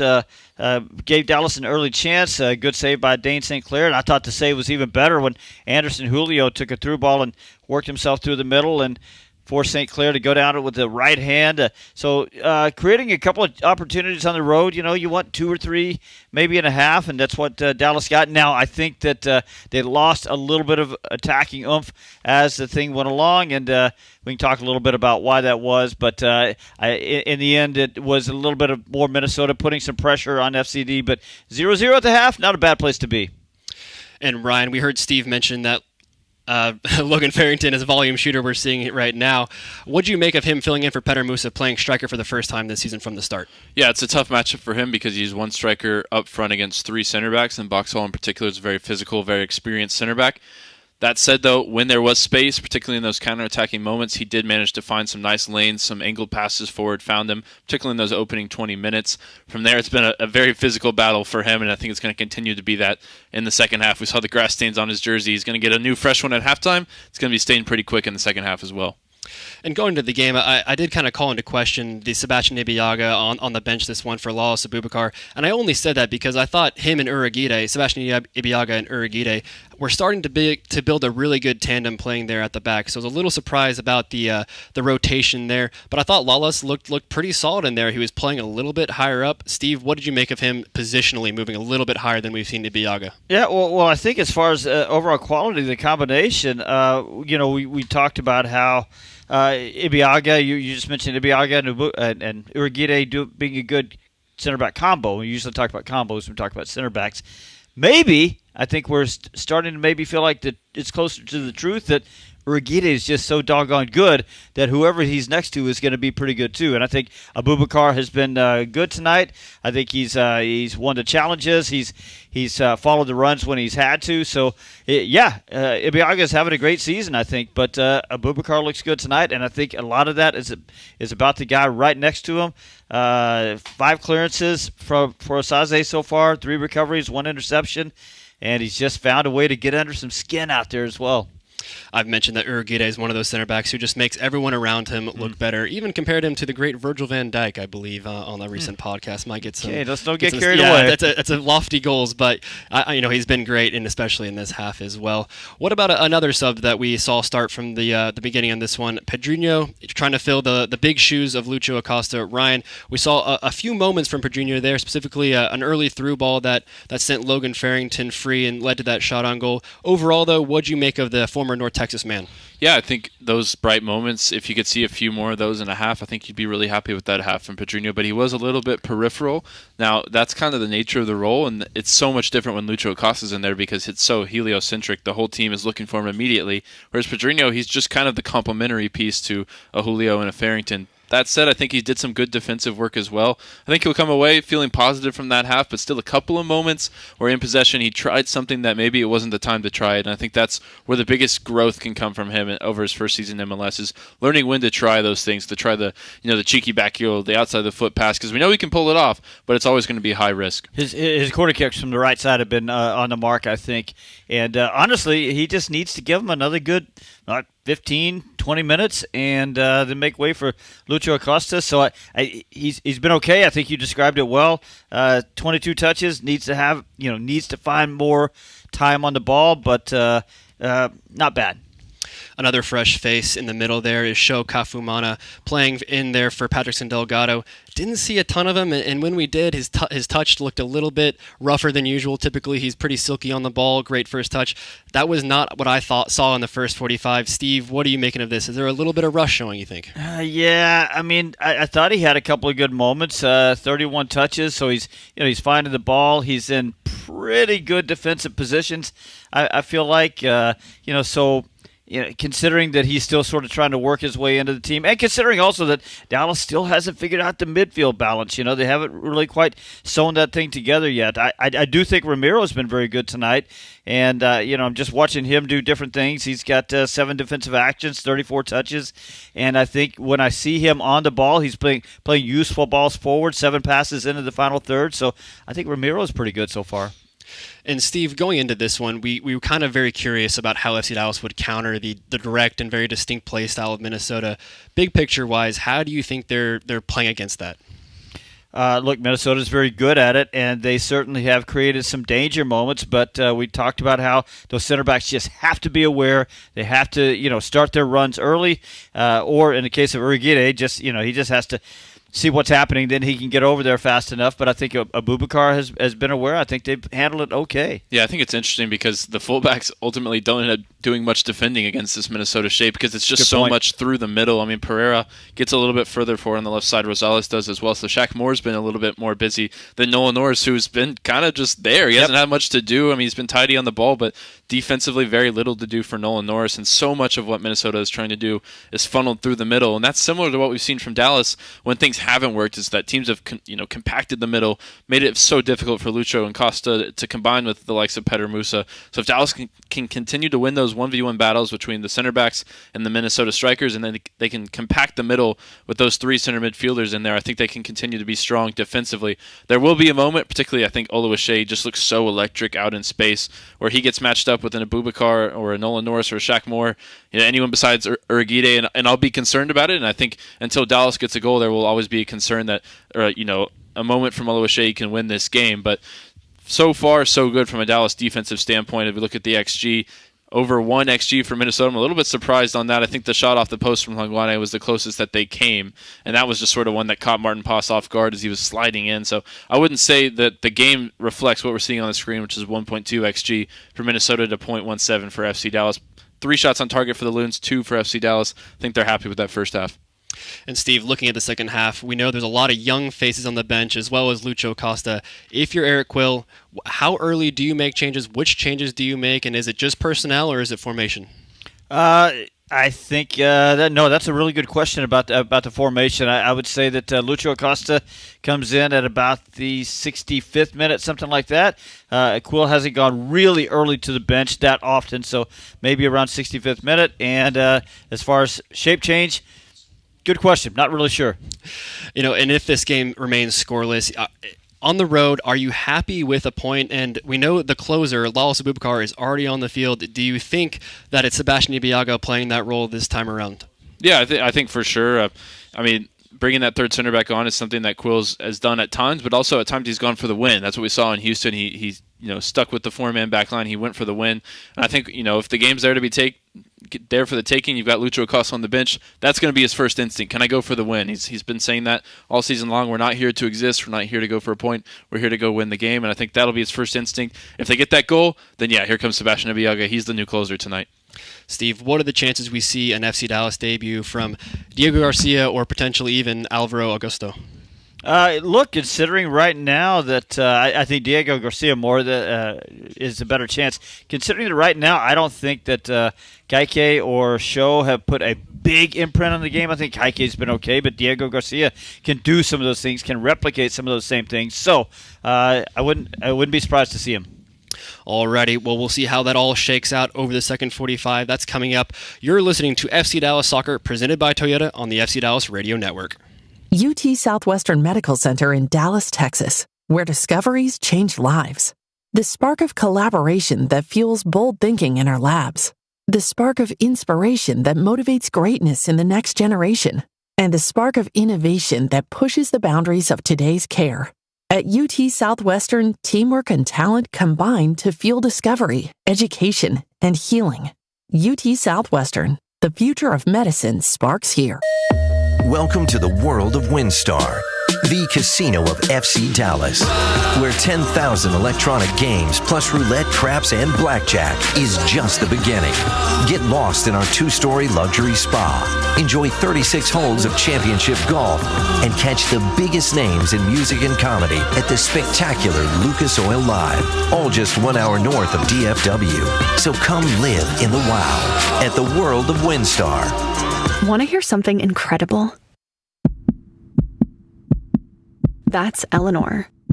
Just 10 hours after being born, Eleanor was airlifted to Children's Health and met by our expert team trained in cardiac and critical care. At 4 days old, she received a stent to help her heart pump blood to the rest of her body. And today, she's a happy, healthy 1-year-old. That's incredible. That's Children's Health. Incredible together. So, what'd you do this weekend? Well, just took the Tacoma off-road, deep into the woods, got to this hidden campsite only it could reach. Nice. I hooked up the boat to the Tundra and hit up the lake. Towed it like a pro. Had the whole lake to ourselves. Hey, wait, did I mention I went rock climbing too? Yeah, thanks to the Tacoma's crawl control. Well, sounds like we both had fun weekends. Mine was better. The Toyota Tundra and Tacoma are built for all the fun. Test drive at your local Toyota dealer or visit Toyota.com today. Toyota, let's go places. Feature availability differs based on trim. See Toyota.com for details. Hi everyone, it's Paxton Palmacall, and you're listening to FC Dallas Soccer on the FC Dallas app. Well, the teams are out of the locker rooms at Alianz Field. We're just about set for the second half of action. FC Dallas on the road at Minnesota United. 0-0 after 45 minutes. We heard a whole lot of the supporters. We're going to look at them right now, but thinking about the play on the field, Dallas pretty content with that opening 45 minutes and with Lucho Acosta waiting to play a role later on in the game off the bench. And Steve, who do you think was the happier of the two sides heading into the half? It's been a little bit of a barren run for Minnesota now over a game and a half. As I said a while ago, if you go a game and a half, you haven't scored a goal, you're going to have some frustration start to creep in. And I'll also say, the one counterpoint to having Lucho Acosta sitting on the bench ready to come in and maybe make a difference for you is they also usually have Logan Farrington ready to come in and, be a factor off the bench, and they don't have that tonight. I see Lucho Acosta on our screen right now in conversation with FC Dallas assistant Matt Watson and Eric Quill. If you want to learn more about Matt Watson, there's an episode of FC DNA, the weekly behind-the-scenes series across the FC Dallas social channels and on MLS Season Pass, as we profiled the English assistant coach this week. Looks like Minnesota may be preparing a change, or maybe somebody grabbing an extra undershirt as it's dropped into the 40s at Allianz Field tonight. It's not going to be too long before around here 40s is going to sound real good. I think it already does, as both teams break their huddle. This time it'll be Minnesota in all black, moving from left to right. Dallas will be attacking the wonder wall, moving from right to left in the second half.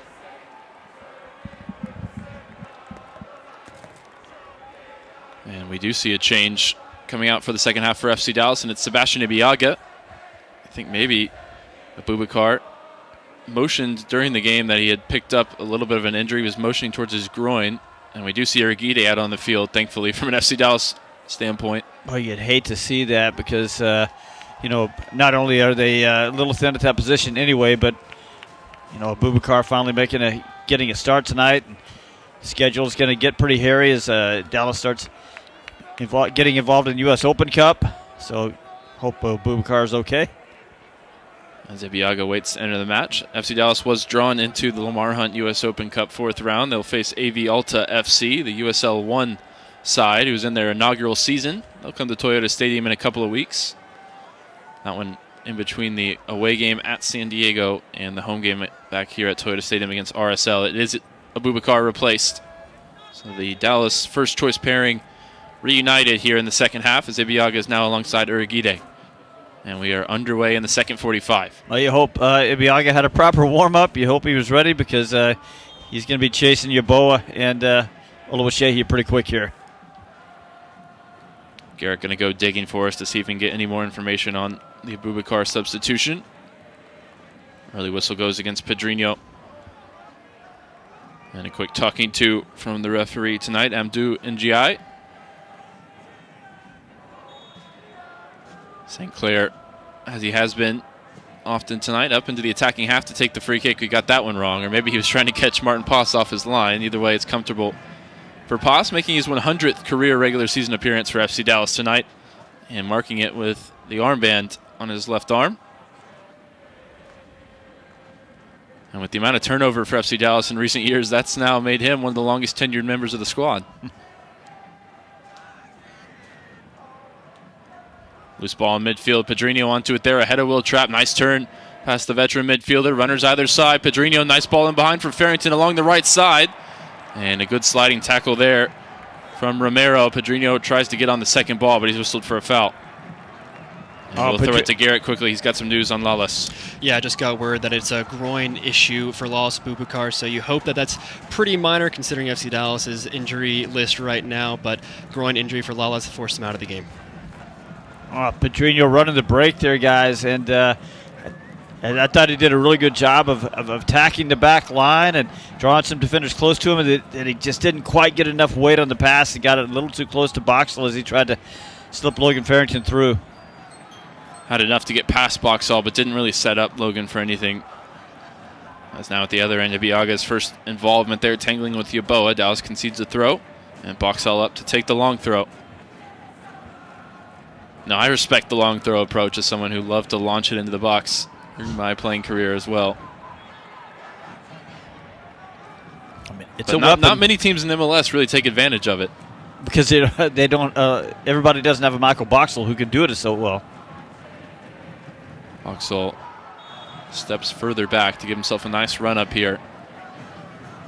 2 feet planted on the ground, launched in, flicked on into the near post. Martin Paas makes the save. Comfortable for the goalkeeper there.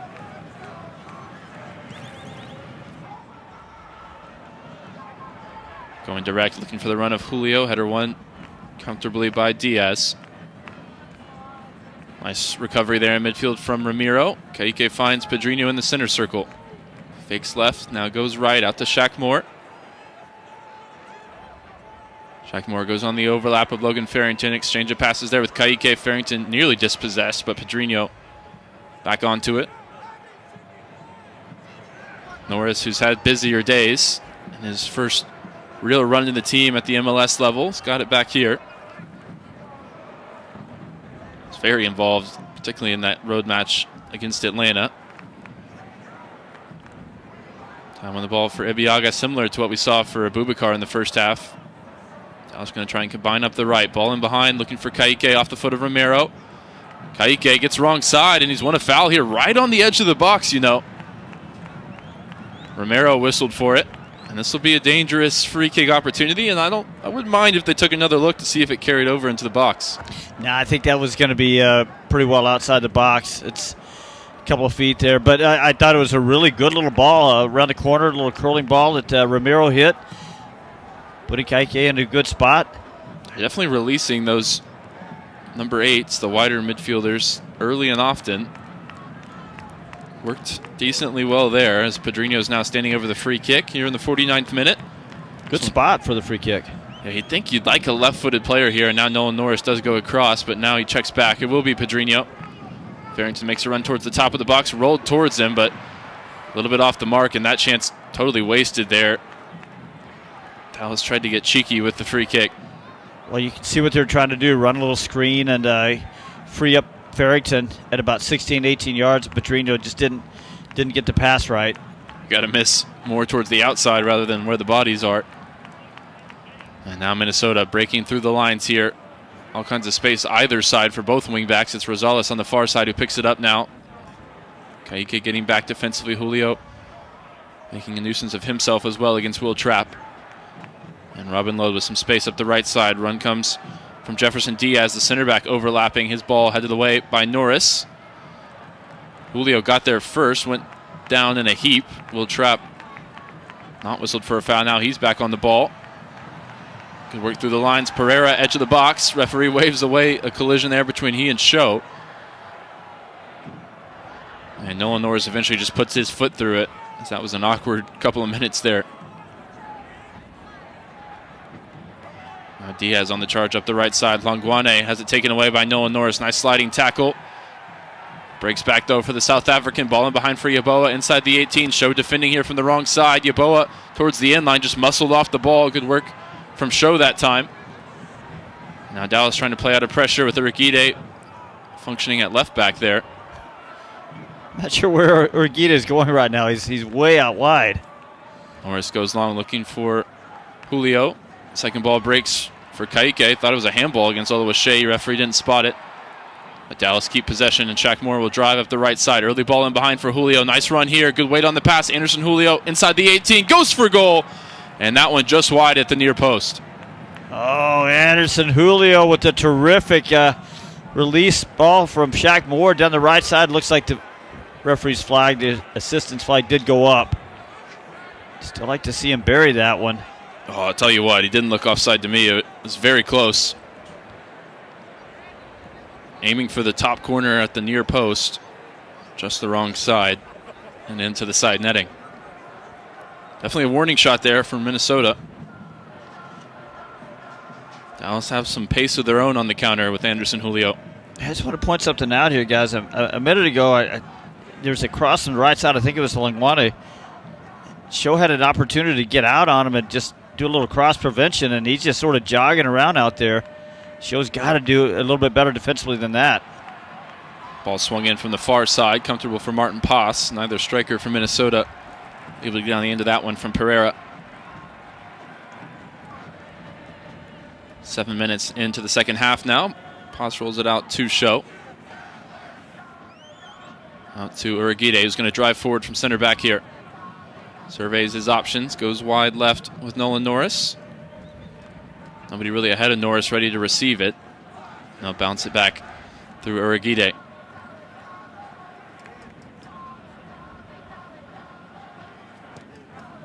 Norris ball into the feet of Farrington, set back for Ramiro. Back to Norris.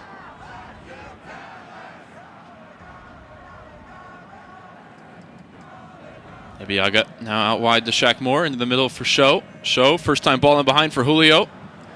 It's broke for Ka'ike. Ball swung in, looking for Farrington, and defended by Hlongwane at the penalty spot, behind for a corner. Well, I'll tell you what, I was just about to say, I think if Show is going to play as an 8, you know, he's got to play a few more balls forward, and right there he did. He played a really useful ball forward. Turns into a corner kick for Dallas, and another chance for Pedrinho to do what he's done best tonight, which is put those balls in a useful spot from the corner. And, of course, as I say that, looks like Anderson Julio is going to take the corner kick. Pedrinho still waiting there as a short option. And they do go short. Julio out to Ramiro. Lifted forward for Anderson Julio inside the box along the right side. Low cross swung in with some pace. And it's put behind for another corner by Boxall. There's something off the training ground that nearly came off for Dallas. I'd still like to see Julio on the ball a little bit more, but when he's been on the ball, he's managed to create some danger for sure. Now Pedrinho back over the corner kick. Good ball swung in. Urquide with the header. Oh, off the bar. Great service and a great header. So unlucky there for Dallas. Urquide's done everything else tonight. Why not score a goal too? Looking for his first goal for FC Dallas. First in MLS. Nearly had it there. Ball whistled out of play. Farrington protests. Thought he still had it in play on this near side. We get a look now at the corner. Too. Well, again, Pedrinho putting the ball in a good spot. Urquide just at the near post right on the 6. Was able to direct that ball back toward the far post and banged it off the crossbar. That set piece quality from Pedrinho. begs the question why they didn't put the ball in the box a couple times, that they opted for something off the training ground. Nearly had an assist there. It'll be his first in MLS after picking up his first goal against Colorado earlier in the season. Bit of a disjointed moment here, and it breaks for Minnesota on the far side. I just remembers when into the 55th minute that getting close to what we assume is Lucho Acosta time. Giveaway there to Pedrinho.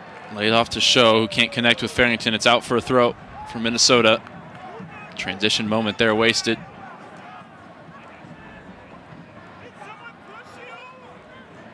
Now Show under pressure from Oluwaseyi. He does find Farrington. Dropped off for Norris. Go all the way back to Martin Paz. I'll tell you what, as good as the forwards are for Minnesota, I think they're used to having their way with the center backs, and that's been clear every time that Urguide just comes barging in and easily wins the ball off of them.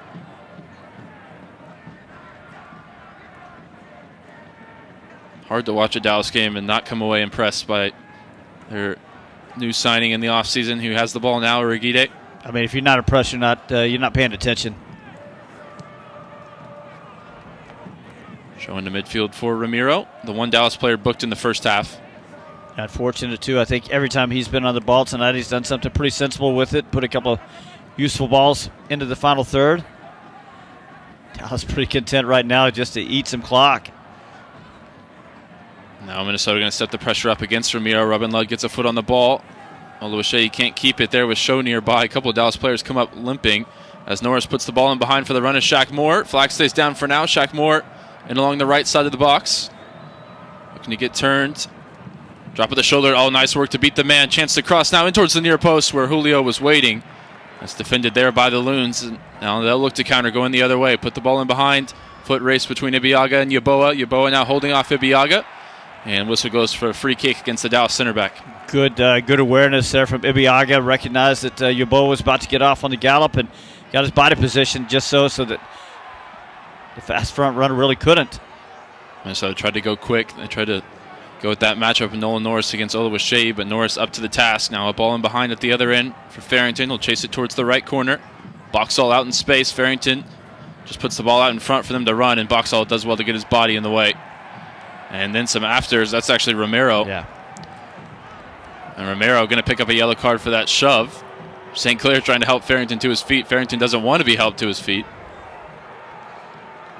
Haven't seen a yellow card brandish Farrington's way just yet.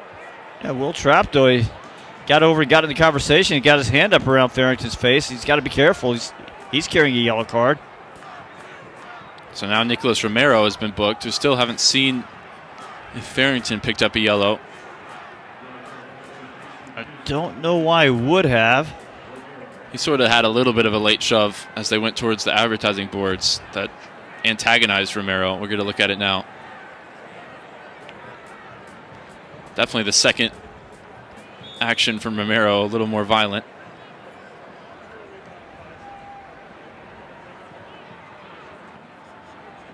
So that's a center back booked for Minnesota United.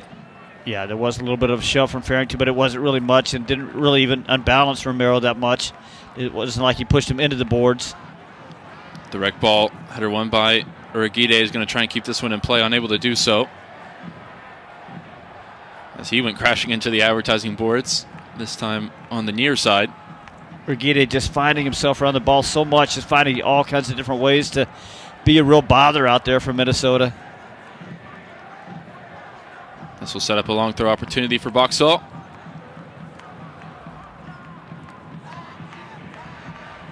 Seven Minnesota United players in and around the 18-yard box. Boxall swings it in. Header won by Ibeagha. Straight up in the air. Second ball won by Farrington. Still not much distance on the clearance. And Diaz there diving for a foul. Just pulled up the landing gear. And if the referee's not going to call a foul, he needs to get the yellow card out for that, in my opinion. It'll be a Dallas throw nonetheless.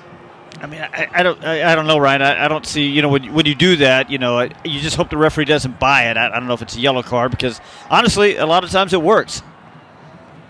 Credit to the referee, at least, for not giving the foul. Yeah. Oof. Kaique there got contact on the ball and then kicked through Joseph Rosales. Kaique stayed down, and the whistle went for a Dallas free kick. Nothing more. Well, it was Romero over there that got his cleat into Kaique. I think Njai, the referee, tried to hold the whistle for a moment. But remember Romero a while ago, he got the warnings. Game getting a little bit testy.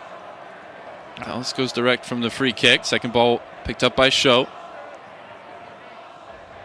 All the way back now to Uragide.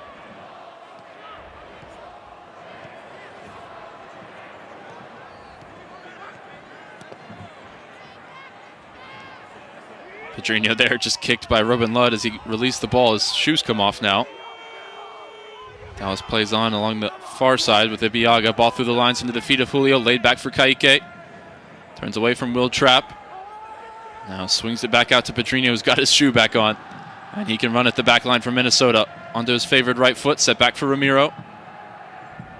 Ramiro, a lot of time on the ball here. Lays it forward for Julio. Combination top of the box. Pedrinho dinks it forward. Header won by Farrington. Out to Shackmore on the far side. Rosales defending on the back of the Dallas right back. Chased out to the corner flag. And Shackmore does well there to win the corner. Nice back heel off Pereira. Good 15 minutes here for FC Dallas. They've been in control after the break. And word from Garrett Melcer is that Lucho Acosta has got his jersey on here on the hour mark. And he could be the difference maker in what has been a strong road performance once again for Dallas so far. I predicted 65th minute. Neither one of you guys brave enough to take the over-under. We don't promote gambling on the show. Friendly wager. They go short here from the corner. Pedrinho flicks it over the head of Diaz. Flicks it over the head of Will Trapp. Ole on the far side. And now Julio inside the box. Runs into Robin Ludd. Gets a foot on the ball. And Hongwane comes away with it. Then another sliding tackle from Julio, who stayed down. Sorry, that was Show, who's motioning for the referee. Who's going to allow play to continue here. And there's runners in the attack. Pereira brings it up the far side from Minnesota United. Now he checks back. And he's been given a free kick after Shackmore got some hands on the back there. That's the same thing we saw a minute ago, and the referee bought it this time. And Show still struggling, still on the ground.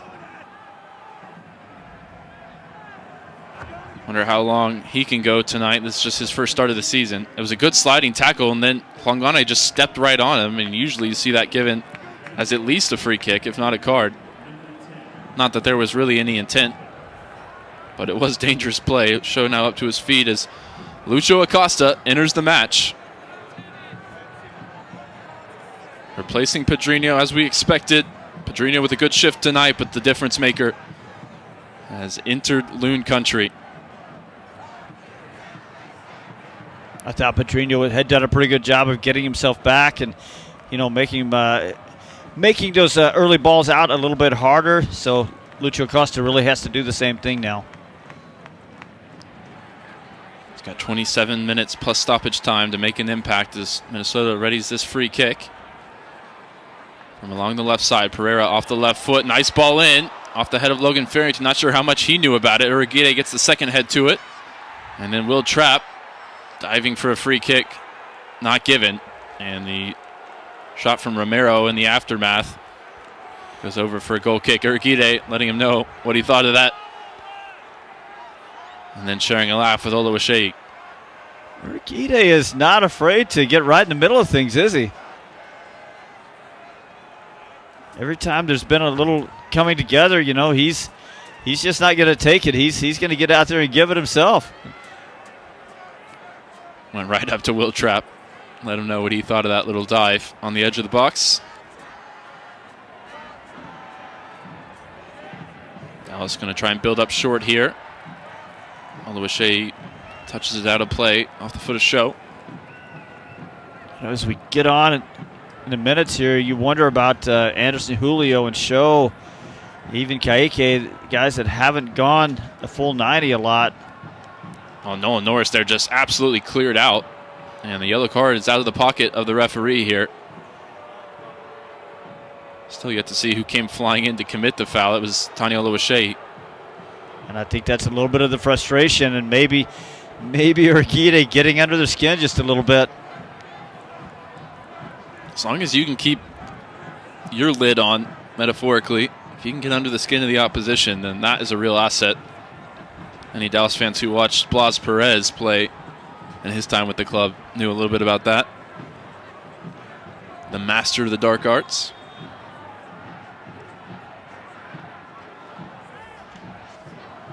Oluwaseyi joins Romero and Will Trapp in the referee's book for Minnesota. Loose pass there from Shaq Moore, gives it away to Pereira on the far side. Shaq Moore now going to chase the Argentinian back to the Minnesota half.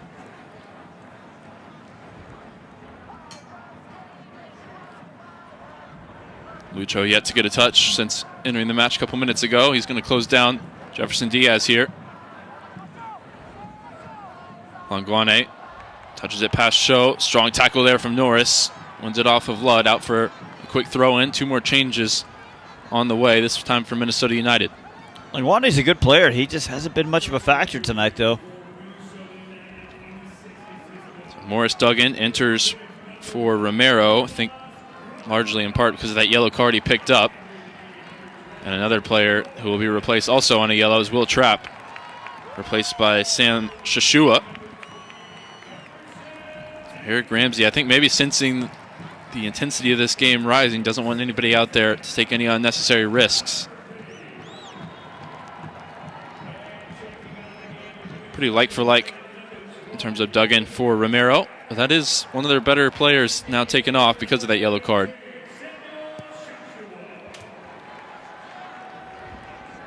Pass goes direct. Farrington and Boxall got a hand of each other's jerseys. Bounces for Minnesota. Nice work there from Urguide, just barging through the midfield. He's continued the run now into the front line as Lucho Acosta gets his first touch on the ball. On the dribble, finds Ramiro. Ramiro through the lines, finds Kaique, top of the box. Kaique got it off and then thought he got cleared out. Now he's back to his feet. No whistle that time. Show thought he was going to bring it down. Instead just popped it back up in the air. It's still up in the air as he wins the header down to the feet of Longuane. Last touch out off the Dallas midfielder. Urguide, man, such a dynamo. I mean, he's out there leading the break that time. And then back for the clearing header. I mean, he's an absolute joy to watch. Don't say that often for a center back. Center backs, I was thinking the same thing. Rosales puts this ball in behind, and guess who's there? Urguide. Calm touch, finds Ramiro. Shaq Moore, a little bit of a hospital pass there to Ibiaga, who does well, lifts it out to the right side for Kaique. Now Shaq Moore once again on the ball, driving into the attacking half. And a pretty clear drag from behind for Rosales, who maybe should have been booked in the first half, but he will now get his yellow card. Yep. In the 68th minute. I think there's something to it, Steve. I think Dallas is under the skin of Minnesota right now. It's that, but it's also that they haven't scored now on going on a couple of games. And, you know, for a team that wants to be elite, and these are the games that they have to win. I heard Dax McCarty talking about last week, 0-0 at Toronto, that if you want to go from good team to elite team in the league, those are the games you have to win. Ramsey has certainly raised the expectation around Minnesota United in the 7-game unbeaten run after dropping the season opener.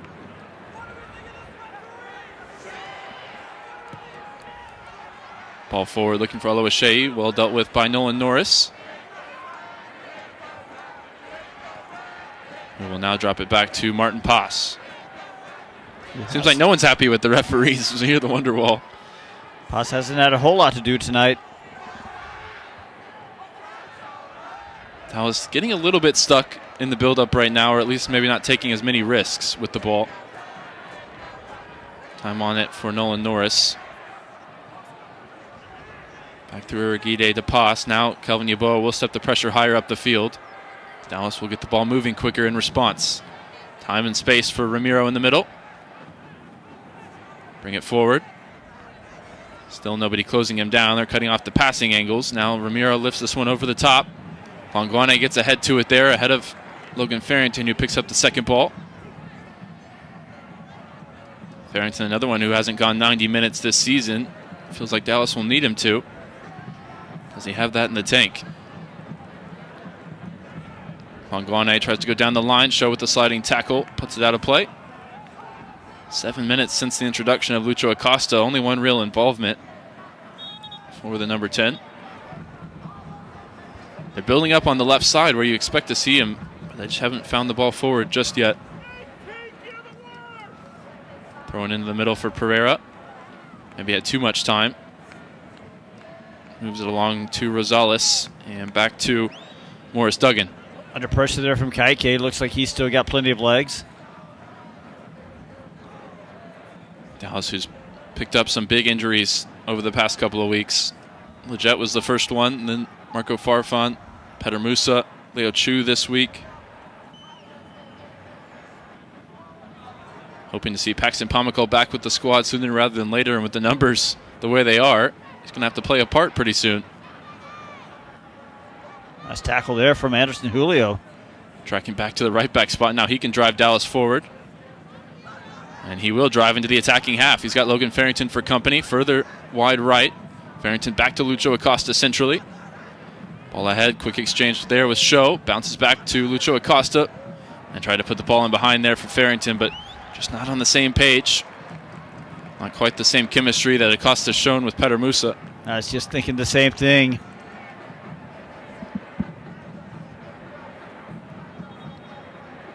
Played 70 minutes now at Alianz Field. Minnesota readying a throw near their own corner flag on the far side.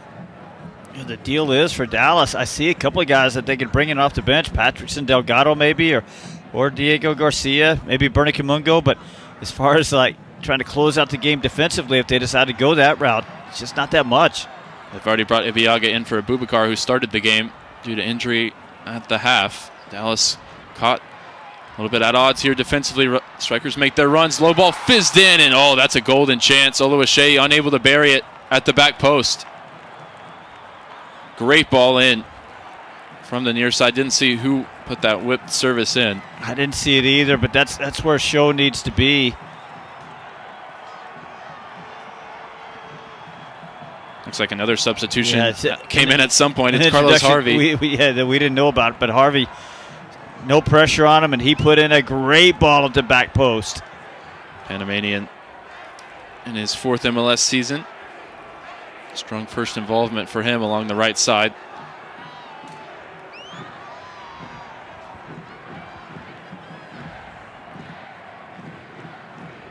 Hongwane still out there, so maybe a change in formation, or maybe they push Hongwane higher up the field here. Hongwane going to take a throw into the feet of Carlos Harvey.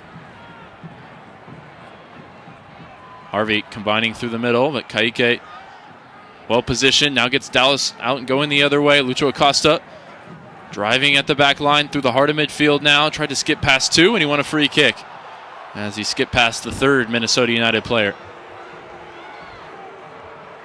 So Diaz, Trapp, and Romero were all replaced at the same time as Harvey, Shashua, and Duggan came in.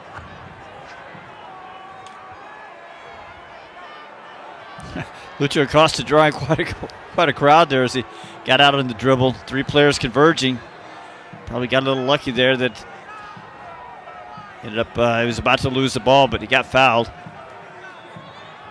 And he'll be the one to take it as Dallas get bodies forward. Minnesota going to set the line way outside the box here. There's space to run into if they can time it right. Lucho Acosta looking over the Dallas bench to see what they want to draw up here. Center backs are forward to aim at. Acosta lifts it in towards the back post. Uragide going to attack it, nods it back across. Norris flicked on at the near post, and he got the header on target. He stayed down after some contact. Now picking himself back up. St. Clair made the save. Well worked set play there for Dallas. Oh, it was. Good ball from Acosta, headed back across from Uragide. Uragide, who hit the crossbar. That was the best Dallas chance of the game off a corner kick. I mean, look, if FC Dallas can't get at least a point out of this one, it is not Urquide's fault. He's done it all tonight. As it stands, both teams will head home with a point as we're playing the 74th minute, still scoreless. Norris a little higher up the field defending against Longwane. Finds the ball in the midfield. Space there for Shashua. Spreads it out wide to the left. Low ball swung in, and that one deflects behind for a corner. Oh, well, you can watch every FC Dallas game when you want and where you want with MLS Season Pass. The game is in your hands and you're in control. From exclusive player profiles to game highlights, along with every FC Dallas match streamed to your device, MLS Season Pass has something for everyone. You can visit apple.co/FC Dallas to learn more. Shashua over to take the corner kick. The right footer will swing this one in. And towards the near post, flicked along. Over the head of Logan Farrington, over the head of everybody. Now Pereira shot through traffic. Could have bounced to anyone, but it's Logan Farrington onto the loose ball. And now he'll try and lead the charge going the other way. Tripped up. The referee says play on. That is incomprehensible for me there. It's out of play for a Minnesota throw on this near side. I'll tell you, this referee does not like Logan Farrington too much. He's not giving him much benefit of the doubt, is he? And Boxall will come across to take this long throw here in the 75th minute. Urquide matched up with Oluwaseyi. Ebiaga matched up with Yeboah. Boxall more towards the near post. First header won by Duggan. And cleared away then by Anderson Julio. We saw it cramping up towards the end of the game against Seattle last week. See if he can go the full 90 tonight. Robin Lod lifting this one forward towards the front line. First header won by Urquide, straight up in the air. Oluwaseyi trying to bring it down. Yeboah goes for the bicycle kick. Eventually a shot stabbed through traffic by Tani Oluwaseyi is comfortable for Martin Paz. Urquide, as you've heard us say, has done so well tonight, but that not a great moment from him. He won the header, but he put it straight up in the air. Drop back down around the penalty spot. Steve, does this feel like Dallas content just to keep possession, or does it feel like maybe Minnesota's figured it out a little bit in terms of keeping the ball away from the attacking players? I don't think Dallas is going to be content just to keep possession. I think they'll be cautious.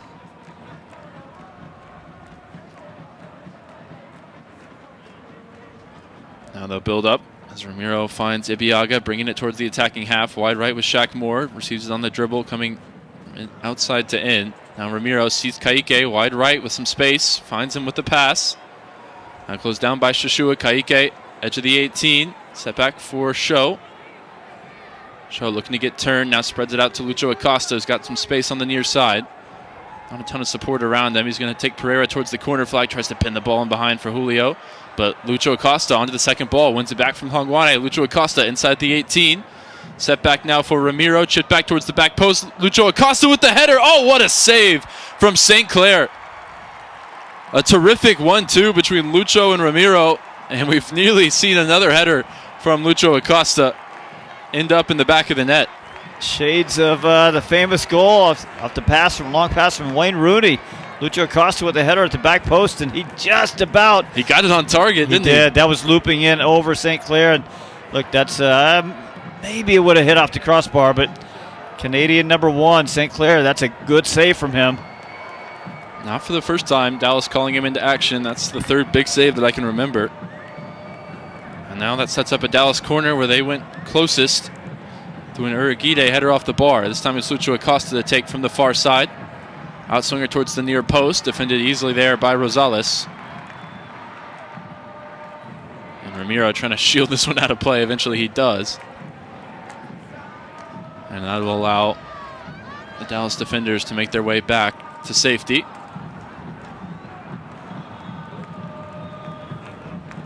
Ramiro takes the throw down the line for Farrington. Nice work to turn Rosales. Farrington now towards the corner flag. Looking for an option. Lucho Acosta there for company. 2 Minnesota United players there as well. And it's good work from Duggan to turn away from the pressure. Now Boxall brings it forward into the feet of Yeboah. And now there's space on the counter. Some recovery runs need to be made from a Dallas perspective. Longone brings it up the near side. Show out to meet him. Ball back in the midfield finds Robin Lod. Switching it from right to left. Here's Shashua. Back to Robin Lod. Pereira from the left half space. Out to Rosales. Sliding tackle from Shaq Moore. And Dallas did well to get back there as it's out for a throw. I think a minute ago over the corner, Logan Farrington, I think he would have just tried to get the cross and he probably would have gotten a corner kick out of it. Could have avoided all of that. Dallas with 3 changes remaining. 2 sub windows at the disposal of Eric Quill. So we're in the 80th minute now, and Boxall is going to ready another long throw.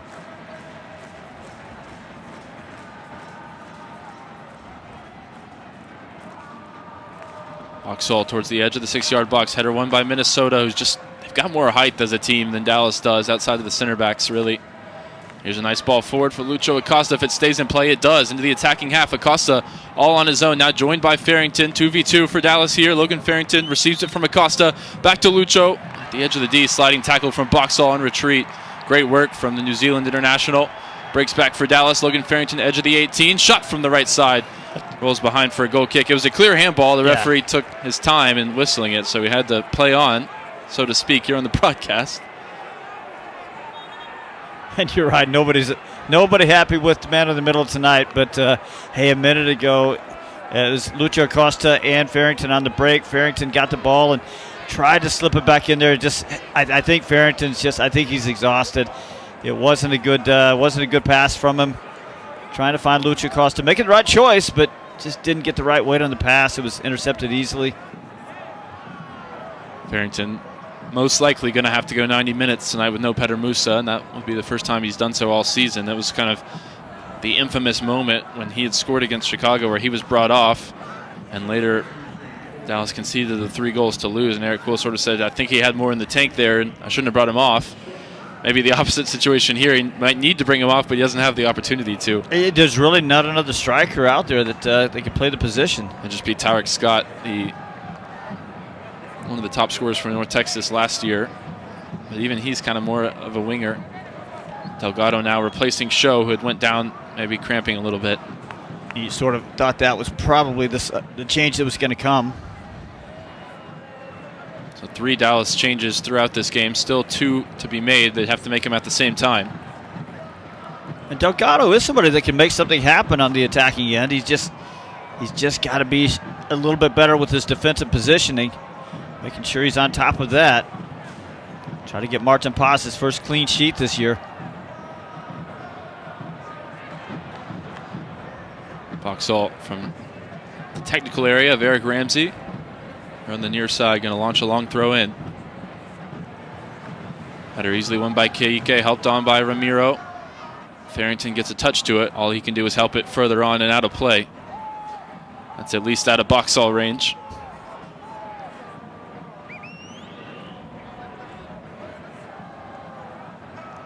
So Delgado in for Show in the midfield diamond.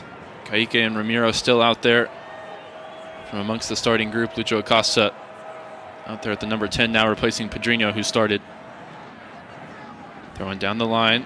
Yeboah with Shaq Moore and Ramiro for company. And it's the Dallas duo. Got a foot on the ball. Last touch was off Yeboah. Going to be a Dallas throw. Minnesota, number 9, not too happy with that call. Minnesota players frustrated. The crowd frustrated. You know who's not frustrated? The road team that is trying to see this one out and stay unbeaten away from home. Shaq Moore going to put his foot through it, sending it down the field. Hongwane closest to it. Gets onto it first. Patrickson Delgado, first involvement here is defensively. Up against Carlos Harvey. Pops wide for Shashua, closed down by Norris. Out to Harvey again. Pereira returns it to Harvey. Previously spent some time with the LA Galaxy, now back in MLS with Minnesota United. Switching from right to left on the far side, that's Kelvin Yeboah. He's going to run at Shaq Moore. He's got his hands tucked behind his back. Low cross in to the danger area, hooked away by Patrickson. Breaks for Rosales, corner of the 18-yard box. Everybody back defensively right now for Dallas. It's Farrington and Julio defending out wide on the right, and they block it behind for a corner. Well, I just talked about Patrickson Delgado and how he had to be defensively aware, and he was Johnny on the spot that time as that ball just pinging around in there right in front of goal, and he was quick and knocked that one away with authority. They try and go short from the corner, and good work there from Lucho to block it and put it out for a throw. Interesting that FC Dallas players indicating it's not a corner kick, it's a throw, and not maybe understanding that it's the same thing. It's the same thing when Micah Boxall goes jogging over as he is now.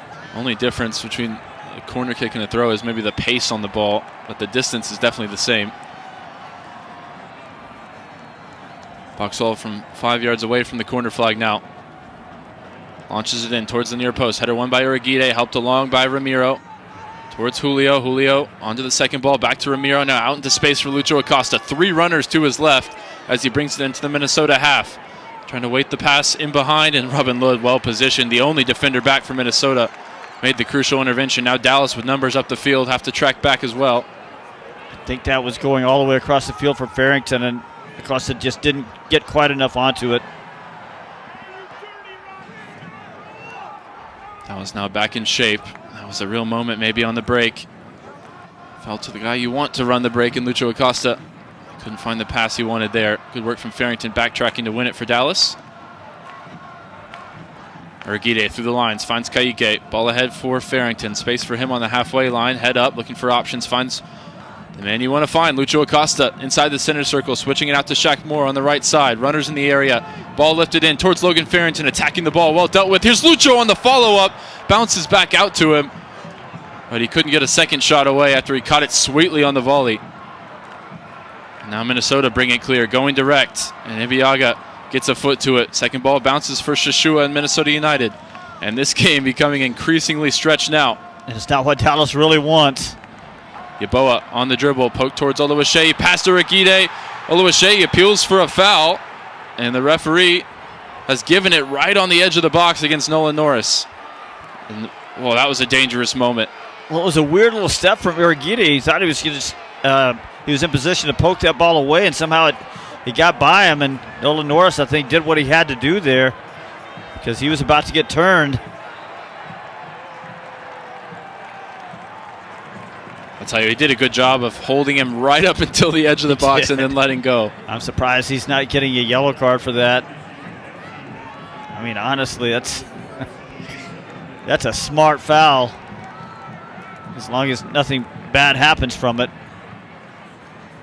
And anything would be better than Oluwaseyi in behind, as Norris did pick up a yellow card. We get confirmation. Or a penalty kick was the other alternative. But you're right. I mean, he was about a step outside the penalty area, and he grabbed on and wouldn't let him get into the penalty area, and then he let go. So this thing is going to come right from inside the arc, dead center. Looks like it's Sam Shashua, former Tottenham youth product, and just his 7th MLS appearance, 3 off the bench in both last season and this season. Pretty bold for the guy off the bench to say, hey, I've got this one. 25-year-old sizing up what looks to be a 4.5 5-man wall. As we're in the 88th minute, Bernard Kamungo looks like he's ready to enter the match. Some extracurriculars going on, and when you're the team that's trying to maybe see out a point, you don't mind it. It's just eating up time. Going to get another look at the foul here as Nolan Norris, again, just did a good job. Of course, the line is part of the box, so if it continues into the box, it could have been a penalty, but he let go in time. And now Dallas looks like they're going to have an 8-man wall at the very least, and there's still some things to sort out here between the referee and both sets of players. Minnesota, I think, wants to try and shield Martin Pass's view with a small side wall of their own. Well, it's okay, as long as it's 1 yard away from the defending wall.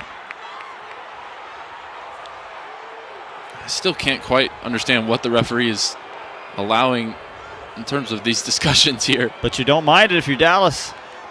Now Julio lies down behind the 5-player wall. Set dead center for Shashua or Rosales.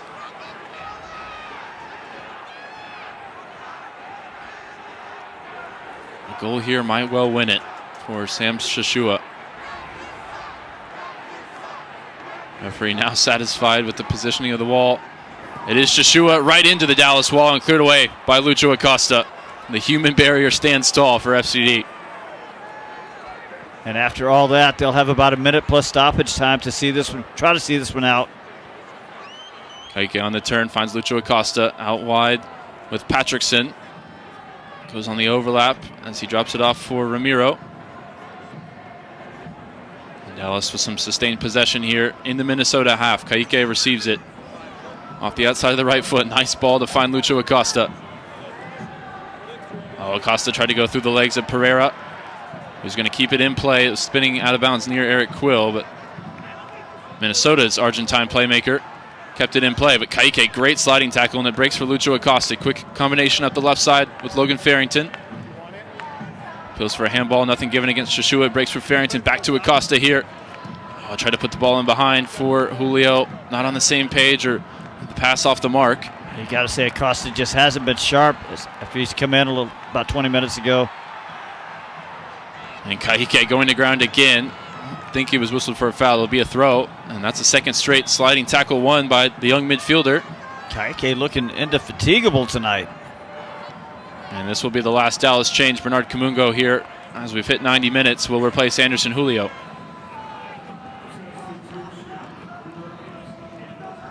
And we'll see if the fresh legs of Kamungo can find something on the counter. At the very least, if he can help Dallas secure this point on the road. What do you think? He got 5 minutes of stoppage. I think all from that free kick debacle just now, potentially. That's not stoppage time.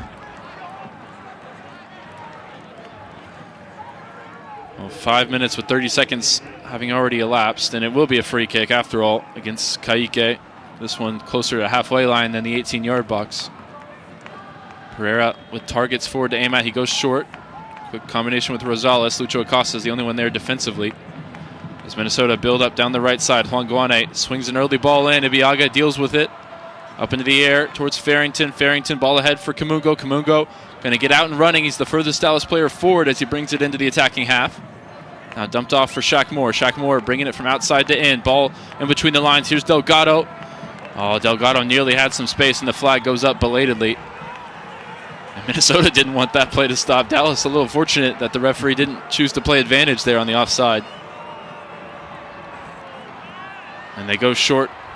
And now the ball in behind of Ibiaga. Yeboah there. Now waiting for support. Going to run at Ibiaga on the edge of the 18-yard box. Blocked from Urigide, cleared away by Kaike. Header further on from Ramiro. He's not going to give up on this ball. Rosales gets there first, finds Max Duggan in the Minnesota half. Ramiro's exhausted, but he's got to get back. 3 minutes remaining here in stoppage time. Yeboah defending is Patrickson Delgado. Yeboah in towards Olois Shei. He goes down, looking for something from Nolan Norris there, who tells him to get up. Oh, there's a ball through the legs of Lucho Acosta. Nolan Norris well positioned to clean up for his number 10, and now Bernie Kamungo can bring it the other way. A lot of green grass, but still 3 Minnesota United players back. He finds Logan Farrington along the right side. Drop of the shoulder is going to try and get past Max Duggan now. Robin Lid there for company as well. Oh, great work from Farrington. He's escaped both of the players. Now the ball forward, looking for Kamungo, edge of the box, with the pass just off the mark, and the fatigue really telling there for Logan. Farrington did all that hard work, and then he couldn't make the connection into Kamungo, but you can't really blame him because, I mean, you're right. He's got 93 minutes, and it's been all-out effort, as you always expect from him. Loose touch there from Kaike, gives it away to Hlongwane in the middle. Hlongwane finds Pereira, tries to lift it in behind for Yeboah, well positioned to Urigide. Wins it back for Dallas, now Lucho Acosta from the near side. Receives it from Delgado, who's going to drive from outside to in. Looking for options ahead of him, pokes it towards Kamungo. It just seems like nobody's on the same page as Lucho Acosta right now. It seems like it because they're not. And I'm not sure whose fault that is. A little bit of both maybe, but Acosta just not quite at his best. He's not a guy that's used to coming off the bench. That is certainly true. We checked just 3 times in each of the last 2 seasons. For a guy that plays 30 games a season minimum. Well, Dallas, 90 seconds left. A point here at Minnesota would not be bad. Minnesota looking for one last opportunity. Rosales receives it on the turn. Ramiro defending.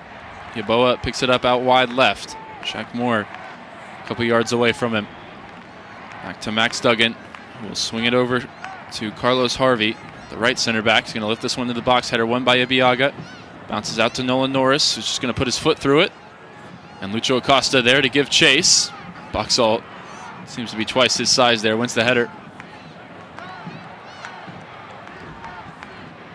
Now Hlongwane on the right side from Minnesota. Pereira pops up on this side as well. Combination there with Hlongwane. Pereira chased to the corner by Urigide. Urigide defending on the back of Pereira. Now Shashua. Final minute of stoppage time. Switched out to the far side for Kelvin Yeboah. Yeboah, a couple of step overs, tries to get past Shaq Moore, does well to keep it in play, but the cross goes behind for a goal kick, and that might well do it. Well, Michael Colodey's had a clean sheet this year. Martin Paz hasn't.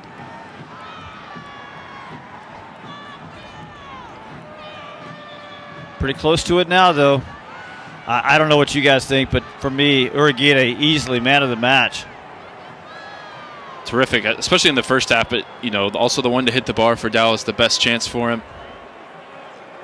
Martin Paz going to send the troops up the field as we've played 5 minutes of 5 here. Dallas on the road at one of the best attacking teams in all of Major League Soccer. And Martin Paz in his 100th career MLS start gets his clean sheet. His first clean sheet since July 13th of 2024. Well earned tonight for both he and his outfield teammates. Eric Quill and the squad stay unbeaten on the road. We've got a lot to talk about. No goal highlights tonight, but a solid performance on the road once again for FC Dallas. Thank you so much for joining us tonight on the FC Dallas Radio Network, and we'll break down what we saw through 90-plus minutes at Alianz Field. On the other side of this break, it was FC Dallas 0 and Minnesota United 0. So, what'd you do this weekend? Well, just took the Tacoma off-road, deep into the woods, got to this hidden campsite only it could reach. Nice. I hooked up the boat to the Tundra and hit up the lake. Towed it like a pro. Had the whole lake to ourselves. Hey, wait, did I mention I went rock climbing too? Uh-huh, yeah, thanks to the Tacoma's crawl control. Well, sounds like we both had fun weekends. Mine was better. The Toyota Tundra and Tacoma are built for all the fun. Test drive at your local Toyota dealer or visit Toyota.com today. Toyota, let's go places. Feature availability differs based on trim. See Toyota.com for details. In sports, if you think joy only happens after you win, think again. Look at the world's most successful athletes like Serena Williams, Brooks Koepka, and Alex Morgan. They don't spend all their days grinding away. They take time to enjoy themselves, like getting together with friends over a Michelob Ultra, because they know that happiness is the key to winning, and that joy is the whole game, not just the end game. Michelob Ultra. 95 calories, 2.6 grams of carbs. It's only worth it if you enjoy it. Enjoy responsibly. AB Michelob Ultra Light Beer, St. Louis, Missouri. UT Southwestern Medical Center in Dallas, Texas, where discoveries change lives. The spark of collaboration that fuels bold thinking in our labs. The spark of inspiration that motivates greatness in the next generation. And the spark of innovation that pushes the boundaries of today's care. At UT Southwestern, teamwork and talent combine to fuel discovery, education, and healing. UT Southwestern, the future of medicine sparks here. Hi everyone, it's Marco Farfan, and you're listening to FC Dallas Soccer on the FC Dallas app. After 90 minutes at Alianz Field, it ends FC Dallas 0, Minnesota United 0, meaning FC Dallas remains unbeaten on the road. Hello everybody, it is the FC Dallas post-game show brought to you by your local Toyota dealer. Toyota, let's go places. It's also brought to you by UMB Bank. See how UMB can help you achieve your business goals. I'm Garrett Melcer, and I'm your host tonight, filling in for the great Sam Hale, and I'll be joined by this evening's broadcast crew, Ryan Figert and Steve Davis, in just a little bit. But first, we'll get to tonight's final stats presented by UMB Bank. Possession was 52% in favor of FC Dallas. Shots, however, in favor of Minnesota, 14-7. 3 of those were on target for Dallas, just 4 for the home team. Corners, it was 6 apiece, and saves-wise, it was 4 for Martin Paz, 3 for Dane St. Clair. On the fouls front, it was 12 for Dallas and 15 for Minnesota in a very physical game, and the yellow card showed as well, 2 for FC Dallas and 4 for the Loons. Now, we'll take you to the brains of the operation. Tonight's broadcasters, Ryan Figert and Steve Davis. Ryan, first off, what were some of your main takeaways tonight? Yeah, I think the team really showed solidly defensively. I think there was a lot of individual standout performances, but ultimately, we've talked about structure, and I think the team showed a really high-level structure today against the ball and showed how they wanted to counterattack. And we know that on the road, it's easier to be the team that absorbs pressure and counterattacks. And in this stretch of 3 straight road games, this is a good blueprint for how Dallas can go on the road and can stay unbeaten, continue to get points at the likes of Miami and San Diego in the next couple of weeks. And Steve, looking at this game, coming into it, Minnesota, one of the hottest teams in the league, unbeaten at home. Dallas coming off a tough result. I thought that performance was one of the more mature ones under Eric Quill so far in this young season. 100% agree. I thought one of the better performances, all things considered. The lineup rotations, the injuries. When you get a little short. You're fighting with the shorter stick. You got to fight smarter, and I think that's well put. It also helps to get really big performances from a couple of guys, and I think I know one guy that we're going to talk about that I just said was man of the match. I think that was the biggest. And the man you're talking about is Osaze Urugide, of course. I'll go back to you. Just what makes him so special? Because tonight it was really on both sides of the ball. What makes him special? Just tonight, if we're just talking about tonight, he was just 100% on top of things. He did everything you'd want a center back to do in terms of clearing danger, in terms of recovery, in terms of cleaning up some messes, in terms of getting under people's skin. We talked about how Minnesota didn't score a goal last week at Toronto. They're a team that has big ambition this year, and they're doing well. But you don't score a goal last week. Now they're looking at 2 games, and as the game went on, now they're starting to get a little bit more frustrated. But Urugide today, 43 of 46, so he's really good with the ball. That's passing, so he's good with the ball at his feet. 2 of 2 on his dribbles, and then on the defensive end, guys, it's just filling up the box score again. 2 blocks. 12 clearances, 7 recoveries, 17 total defensive actions, 11 duels won. And he had the team's one of the best shots. I think Acosta's header that almost got over the back of St. Clair was probably a really good chance as well. But his header off a corner kick banged off the crossbar. So just terrific. Maybe the best performance all the way around from anybody in an FC Dallas shirt this year. Yeah, and I think, not to take away from Urugide, because I agree that he was man of the match, but we know Dallas is in a sort of multi-window, not rebuild, but retooling of the roster. And it's so important that you hit on some of these younger guys that can be here for multiple seasons. And for me, that's Ka'ike, and this was his best game so far for FC Dallas. Coming in at 19 years old, asked to do a lot today in the middle of the park with Show, with Ramiro. And this was his best game, like I said, for FC Dallas. 66 touches. He had a successful dribble. He had 3 out of 4 with accurate long balls, 4 out of 4 tackles won. And I think the knock against him in his first couple starts is maybe he wasn't fully up to the physicality of the league yet. Well, today, 9 duels won to just 4 duels lost. That's an excellent record, 8 out of 12 in ground duels. And he showed the energy right to the end. He had the most energy of any Dallas player, I think, in stoppage time, and he was all over the field. Couple of late tackles that almost pushed Dallas into the attacking half as well. So I think it was by far the best game from Ka'ike, and now we really start to see the vision. This Dallas team can be built around the likes of Osaze Urugide, who's only 24 years old, Ka'ike, who's a teenager still, and was largely unproven when they decided to sign him. But this is why they decided to sign him. These tools that he's starting to put together, and now he's getting a decent run in the team, and we're starting to see that come to fruition. Well, it takes us back to something we talked about a while ago.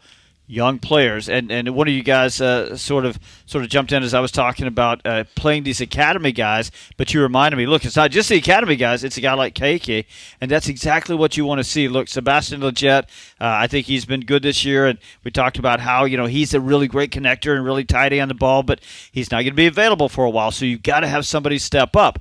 And and I even said a while ago that we really haven't had anybody some different players, from Bernie and Padrino and, you sort of Patrickson, sort of keep going on the list. These guys had their chances and nobody's sort of really grabbed it yet. Ka'ike, I think tonight took a really big step towards grabbing his chance. And Ryan, you mentioned this quite shocking stat at the end of the broadcast there. That was Martin Poss's first shutout since July 13th of last season. That's, of course, not an indictment on Martin Poss. Sometimes that's just how games go, where his backups were in games where FC Dallas kept a clean sheet. But that one's got to feel pretty good for Martin personally. Yeah, 3 saves tonight. Don't think he faced a ton, in terms of XG on target was under, a half a goal. Only 11 out of 14 passes, that's pretty low, and when you're on the road, you don't expect your goalkeeper to have as many touches, but again, 4 out of 7 and accurate long balls. I know he's in the top 10 in the league in that stat, and that includes, he missed a game, so you think in terms of per game, he'd be right up there in probably the top 3, top 5, so he's improved his passing this year. He had a couple of good punches on balls into the box, and, this Dallas team was up against another aerial bombardment because, they didn't give up too many corners or free kicks, but every time the ball went out of play, it was a box all long throw, and they're putting that in a lot towards the near post, and that's credit to Uragide, credit to both, Lawless Abubakar in the first half, Ibiaga in the second half for winning those first balls, but also Martin Pass. Not, even when he isn't the one to get the first touch on it, he's the one organizing that box, and I think it's a testament to him that Dallas didn't give up anything off those long throws, as numerous as they were, particularly in the second half. And Steve, another player who contributed to that shutout was Nolan Norris playing at left back. The babyface assassin finally got his token yellow card with a late foul, but I think it's very easy to forget that that's only his third start at left back at the MLS level, and that's a credit to him. He looks very confident and composed back there. Yeah, look, he was fine tonight. It's kind of a funny game for him, though, especially in the first half. Second half, I think they started pushing the attack. Minnesota started pushing the attack up the right side a little bit more. But first half, he just had very little to do as most of the Minnesota attack was coming up the left. And, I don't even know if he broke a sweat in the first half. But when called upon, he did a good job. And that yellow card that you mentioned, that was a smart yellow card because it was one of the moments when Uragide didn't quite get the job done. I'm still trying to figure out what it looked like. He was about to just stick his left leg out and poke that ball away, and then he just sort of didn't.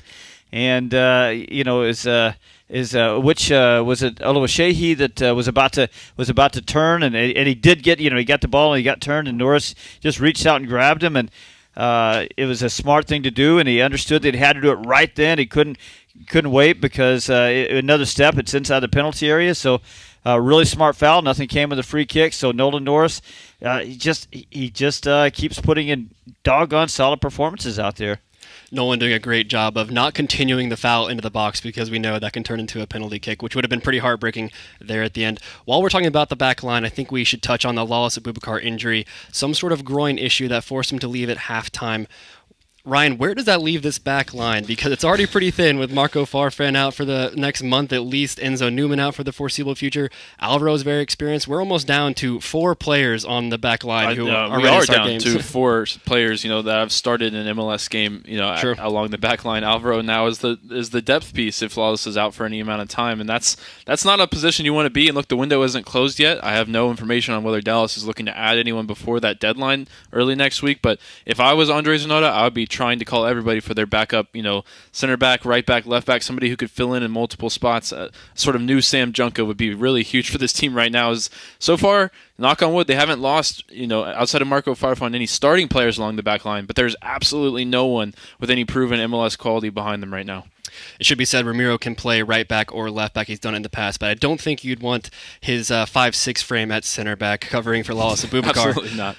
Let's get to the rotation because that was a big talking point coming into the game. 4 changes, many of those faces making their first starts of the season. But I want to talk about Pedrinho. I thought he played a pretty good role in the first half, but I think the thing that stood out the most was his set pieces, where the one that stood out the most, of course, was the one that got on the head of Osaze Uragide, who put it off the crossbar. Steve, what'd you make of Pedrinho's overall performance? Not bad. I wish he could have made a couple more moments, but maybe that's a little harsh because you're sort of judging him on the Lucho Acosta scale, and he's not Acosta. He did play a couple of clever balls into the penalty area. You just maybe want to see him be a little bit more in command and a little bit more demanding the ball, and I don't mean screaming at teammates. I mean you demand the ball by positioning yourselves a little bit better. There were moments when I thought maybe he could have played forward a little bit quicker, made a few more things happen. But all in all, look, for what he was asked to do tonight, which included making sure you're defensively solid, I thought it was, it's a 5.5 or a 6, I guess. And Ryan, we saw Lucho Acosta come into the game with about 30 minutes left or so. He got involved for sure, but I don't think we saw him at his very best, certainly. What did you make of that? And do you think, is he still trying to figure out how best to play this role for this team in this new club? Yeah, I mean, first of all, I agree with you that he wasn't super effective, and yet he almost won the game, right? He had a nice little moment where he found Ramiro, perfect weight on the ball, back to him through the air, and like a cross-field 1-2, goes for the header, similar spot to where he scored against Colorado. This time he tried to loop it over the goalkeeper, but St. Clair, probably the best save between he and Martin Pass on the night was on that one, just to touch it over the crossbar. And St. Clair had a couple shots stopped as well in the opening 20 minutes where he genuinely was called into action. Those were genuine chances for FC Dallas. But on the topic of Lucho Acosta, I think you think about chemistry, think about familiarity, right? He started a few games now with Anderson Julio. This was only the second time he started with Logan Farrington. I mean, you talk about settling into the system, but also the guys around him have continued to change every game, and that's not Eric Quill chopping and changing, really. That's injuries. That's forcing, Petter Musa to miss the game today and most likely next week. I mean, knock on wood for a quick recovery for the Moose, because that's a big one down in Miami, but we don't expect to see him next week. So the chemistry between Logan Farrington, Pedrinho or Julio, whoever it is, it's got to come along a little bit quicker, because realistically, the game plan worked today. You had Lucho on the bench. You didn't want to run him for 90 minutes.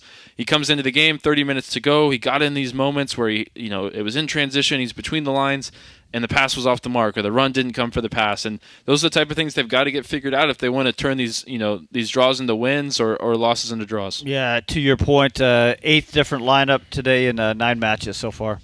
And that just makes it really tough to get any kind of rhythm going, especially with how much turnover there was in the offseason. But Ryan, I think you said moments a few times there, and that really feels like what Lucho Acosta has been over this first 9 games for FC Dallas. He doesn't have a full complete 90-minute performance under his belt quite yet, but he's won games on his own, and he's almost won this one tonight as well. Steve, this is a very open-ended question, so take it for what you will, but do you think we learned anything new about this team? Because we're definitely still in the phase of learning what this Eric Quill FC Dallas team is going to look like. Yeah, I think so. I think we learned that Ka'ike is a quality starter, or can be a quality starter. I think we learned that Logan Farrington can give you 90 minutes and still be producing something at the end. I think we learned again that Osaze Urugide is even better than we suspected. And I'll tell you what, I hope Lalas Abubakar is okay, because I thought he was effective, and that really is, that in itself is sort of instructive that you can, look, Ibiaga's 33. He's going to need to rotate, especially as he gets hotter, especially as you get into Open Cup play in the 4th round, and that's coming up here pretty quick. So I think learning, maybe that's the big one, learning that Lalas Abubakar is can still be a quality starter. I mean, this is not easy tonight against those two guys. This isn't that opening match against Houston. That it barely has an attack right now. This is against Minnesota, and Lalas Abubakar. I hope that Groen's okay, because he held up just fine. Guys, I just want a quick note that I just spotted. 2 teams in each conference left undefeated away from home. It's Vancouver and FC Dallas in the West, and it's Miami and Columbus in the East. And the troubles have been at home. If Dallas, even had 3 wins out of 4 at home, you'd be talking about them as a top 3 team in the West. That's something they're going to have to figure out, because right now they sit at 3-3-3 overall, and their best work has still been away from home. No, that's good company to be in if you're with the likes of Columbus, Minnesota, and Inter Miami. Ryan, on you, did you learn anything new about this team tonight? Yeah, I think I would point to Ka'ike as well. I think we were still waiting to see a complete game from him, and he showed us that tonight. And I think, it's not a positive takeaway, but I think what I learned is that the attack still needs work, whether it's Lucho Acosta from the start or not. I think we've started, we talked about on the podcast this week, the team started out, they came out of the gates flying, 5 goals in the first 2 games, 4 points on the road. But that 3 spot against Colorado and then a 3 spot at home against you in Chicago, and Eric Quill sort of was like, okay, this is I'm diagnosing the problem, and it's defensively. Since then, the team is unbeaten on the road, of course, but they're also 6 goals consecutively, conceding 1 goal or 0 goals, and it was a clean sheet tonight on the road. So they've sorted out the defensive thing. I have no questions about the individuals along the back line, and very few questions about the structure defensively. Now for me, it's can they transition better? Can they find Lucho Acosta? Can Lucho Acosta then find his teammates? Because I think, to be honest, over the past 2-3 weeks, they found Lucho Acosta. Maybe you'd always want more, but a decent amount, and he hasn't been able to produce yet. And a lot of that is down to familiarity, and it's down to coordination of the runs in the attacking third. You think about the Atlanta game, the final moments of that game. There's a couple of breaks where Dallas, if they run the break a little bit better, a Bernard Kamungo or a Julio gets that winning goal on the road. Same thing against Seattle, pushing towards the end of the game, just a lack of chemistry. And then tonight, there was a few moments, not as many as against Atlanta to win it on the break, but there were a few moments. And I think if the team is, dialed in a little bit better on the attacking side of things, they might have come away with all 3 points tonight. What I learned is this team is actually very solid defensively and has questions to answer at the attacking end, which is the exact opposite of what we thought it might be coming into the season. As we talk about how solid they are defensively, 4 goals allowed in the last 6 games now. That's really good. That's very strong. I think as we talk about the back line and how good everybody along the back line has been, we also have to talk about Ramiro in front of them, because I'm telling you guys, as soon as they dropped him into that lone holding six.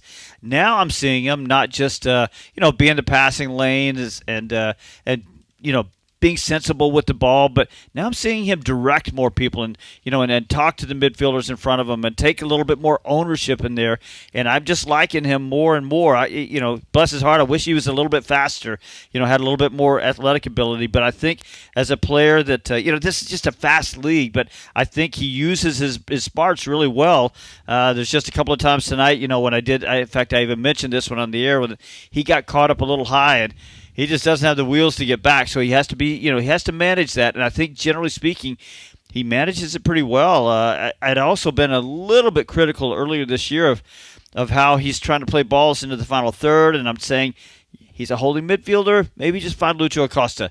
Tonight, I don't know. He played a couple of really nice balls. I remember the one that he sort of clipped in on the right side into I think it was Logan Farrington was running out there. Maybe it was it turned into a corner kick. I think maybe Kaique too. No, that was that one. Okay, so but there was a couple of balls he slid through, into the final third. I haven't looked at the numbers numbers at the end. 13 to the final third. Pass. That's pretty good for a holding midfielder. So I think Ramiro really probably tonight. I thought his strongest match overall. Yeah, I know this isn't by accident, but I think you think about who you would want to sit in between a player who's from Angola and a young player from Brazil, and I think it's an experienced Brazilian midfielder, so they can all speak in Portuguese. And I know that was that always goes into the building of the roster and the chemistry and sort of the fit in terms of that. But he's going to be a huge part of the team, both on and off the field, for how he can bring along someone like a Kaique and how he could communicate with Pedrinho and with Show tonight on the field. And that midfield quartet of Portuguese speakers did well tonight on the road. Joga Bonito taking over the FC Dallas midfield. Well, guys, as we close down here, any final thoughts? I'm looking forward to next week, Sunday against Inter Miami. I know we saw Miami in Cleveland against Columbus tonight. That was a showcase match for the league for sure. It was a fantastic watch. It'll be interesting to see because they have Vancouver in the Champions Cup either side of the Dallas game if they choose to rotate. Mascherano's been less willing to rotate so far than they have in previous seasons, even with the likes of Lionel Messi. But Messi sort of limped off the field today against Columbus, so that'll be one to watch if he plays or not. Either way, it's always a showpiece match, and it's the first match on a Sunday where there'll be some more eyes from across the league on FC Dallas. I know Lucho Acosta always looks forward to a game like that, and so does everybody for FC Dallas. But I'm excited for the wider viewing audience of the league to see Osaze Uriguide just lock up some of those Miami forwards as good as they are. Well, I tell you what, I just put on Twitter that I hope the national media is paying attention to what kind of year Osaze Uriguide is having. Well, he's got a chance next week because these are the high-profile matches. This is Apple TV and Leo Messi, and everybody's always got their eyes on this one.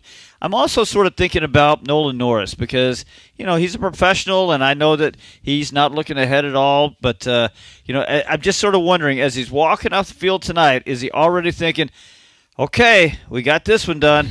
Now I've got to go against Leo Messi next week. And I talked to him after we did the interview, actually, on the FC Dallas Agenda podcast, and I was like, it feels like you're kind of building up to that game against Miami. And he's like, man, I can't wait. This is one's been circled ever since he kind of found out he was going to get this run in the team. And he's actually played against Messi in Miami before in that Cotton Bowl preseason game a couple years ago. Right. So maybe a little bit less jitters. Of course, this one counts for real. But, I think it's great to see, somebody who's come through the Dallas Academy get a chance in these big games. And that's what Messi brings to the league is elevating the level, elevating the level of eyeballs on games as well. And it's a huge moment for any Dallas player to put themselves in the national conversation and to catch some attention as well. Well, that game takes place next Sunday. That's the first Sunday game of the season for FC Dallas, April 27th at 4 p.m. Central Time. We'll preview that game and more on the FC Dallas Agenda podcast, dropping this Wednesday morning. And you can listen to all the action from that game right here on the FC Dallas Radio Network, beginning at 3:30 p.m. for the pregame show on Sunday. That'll do it for tonight's postgame show. For our engineer, Barry Walters, for Ryan Figert and Steve Davis, I have been Garrett Melcer, and you've been listening to FC Dallas Soccer, presented by Toyota on the FC Dallas Radio Network.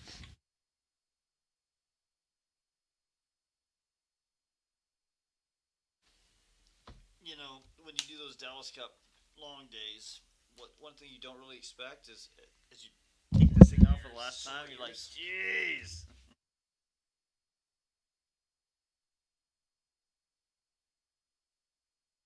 Rest of her body. And today, she's a happy, healthy 1-year-old. Yay! That's incredible. That's children's health. Incredible together. Welcome to the world of WinStar, the casino of FC Dallas, where 10,000 electronic games plus roulette, craps, and blackjack is just the beginning.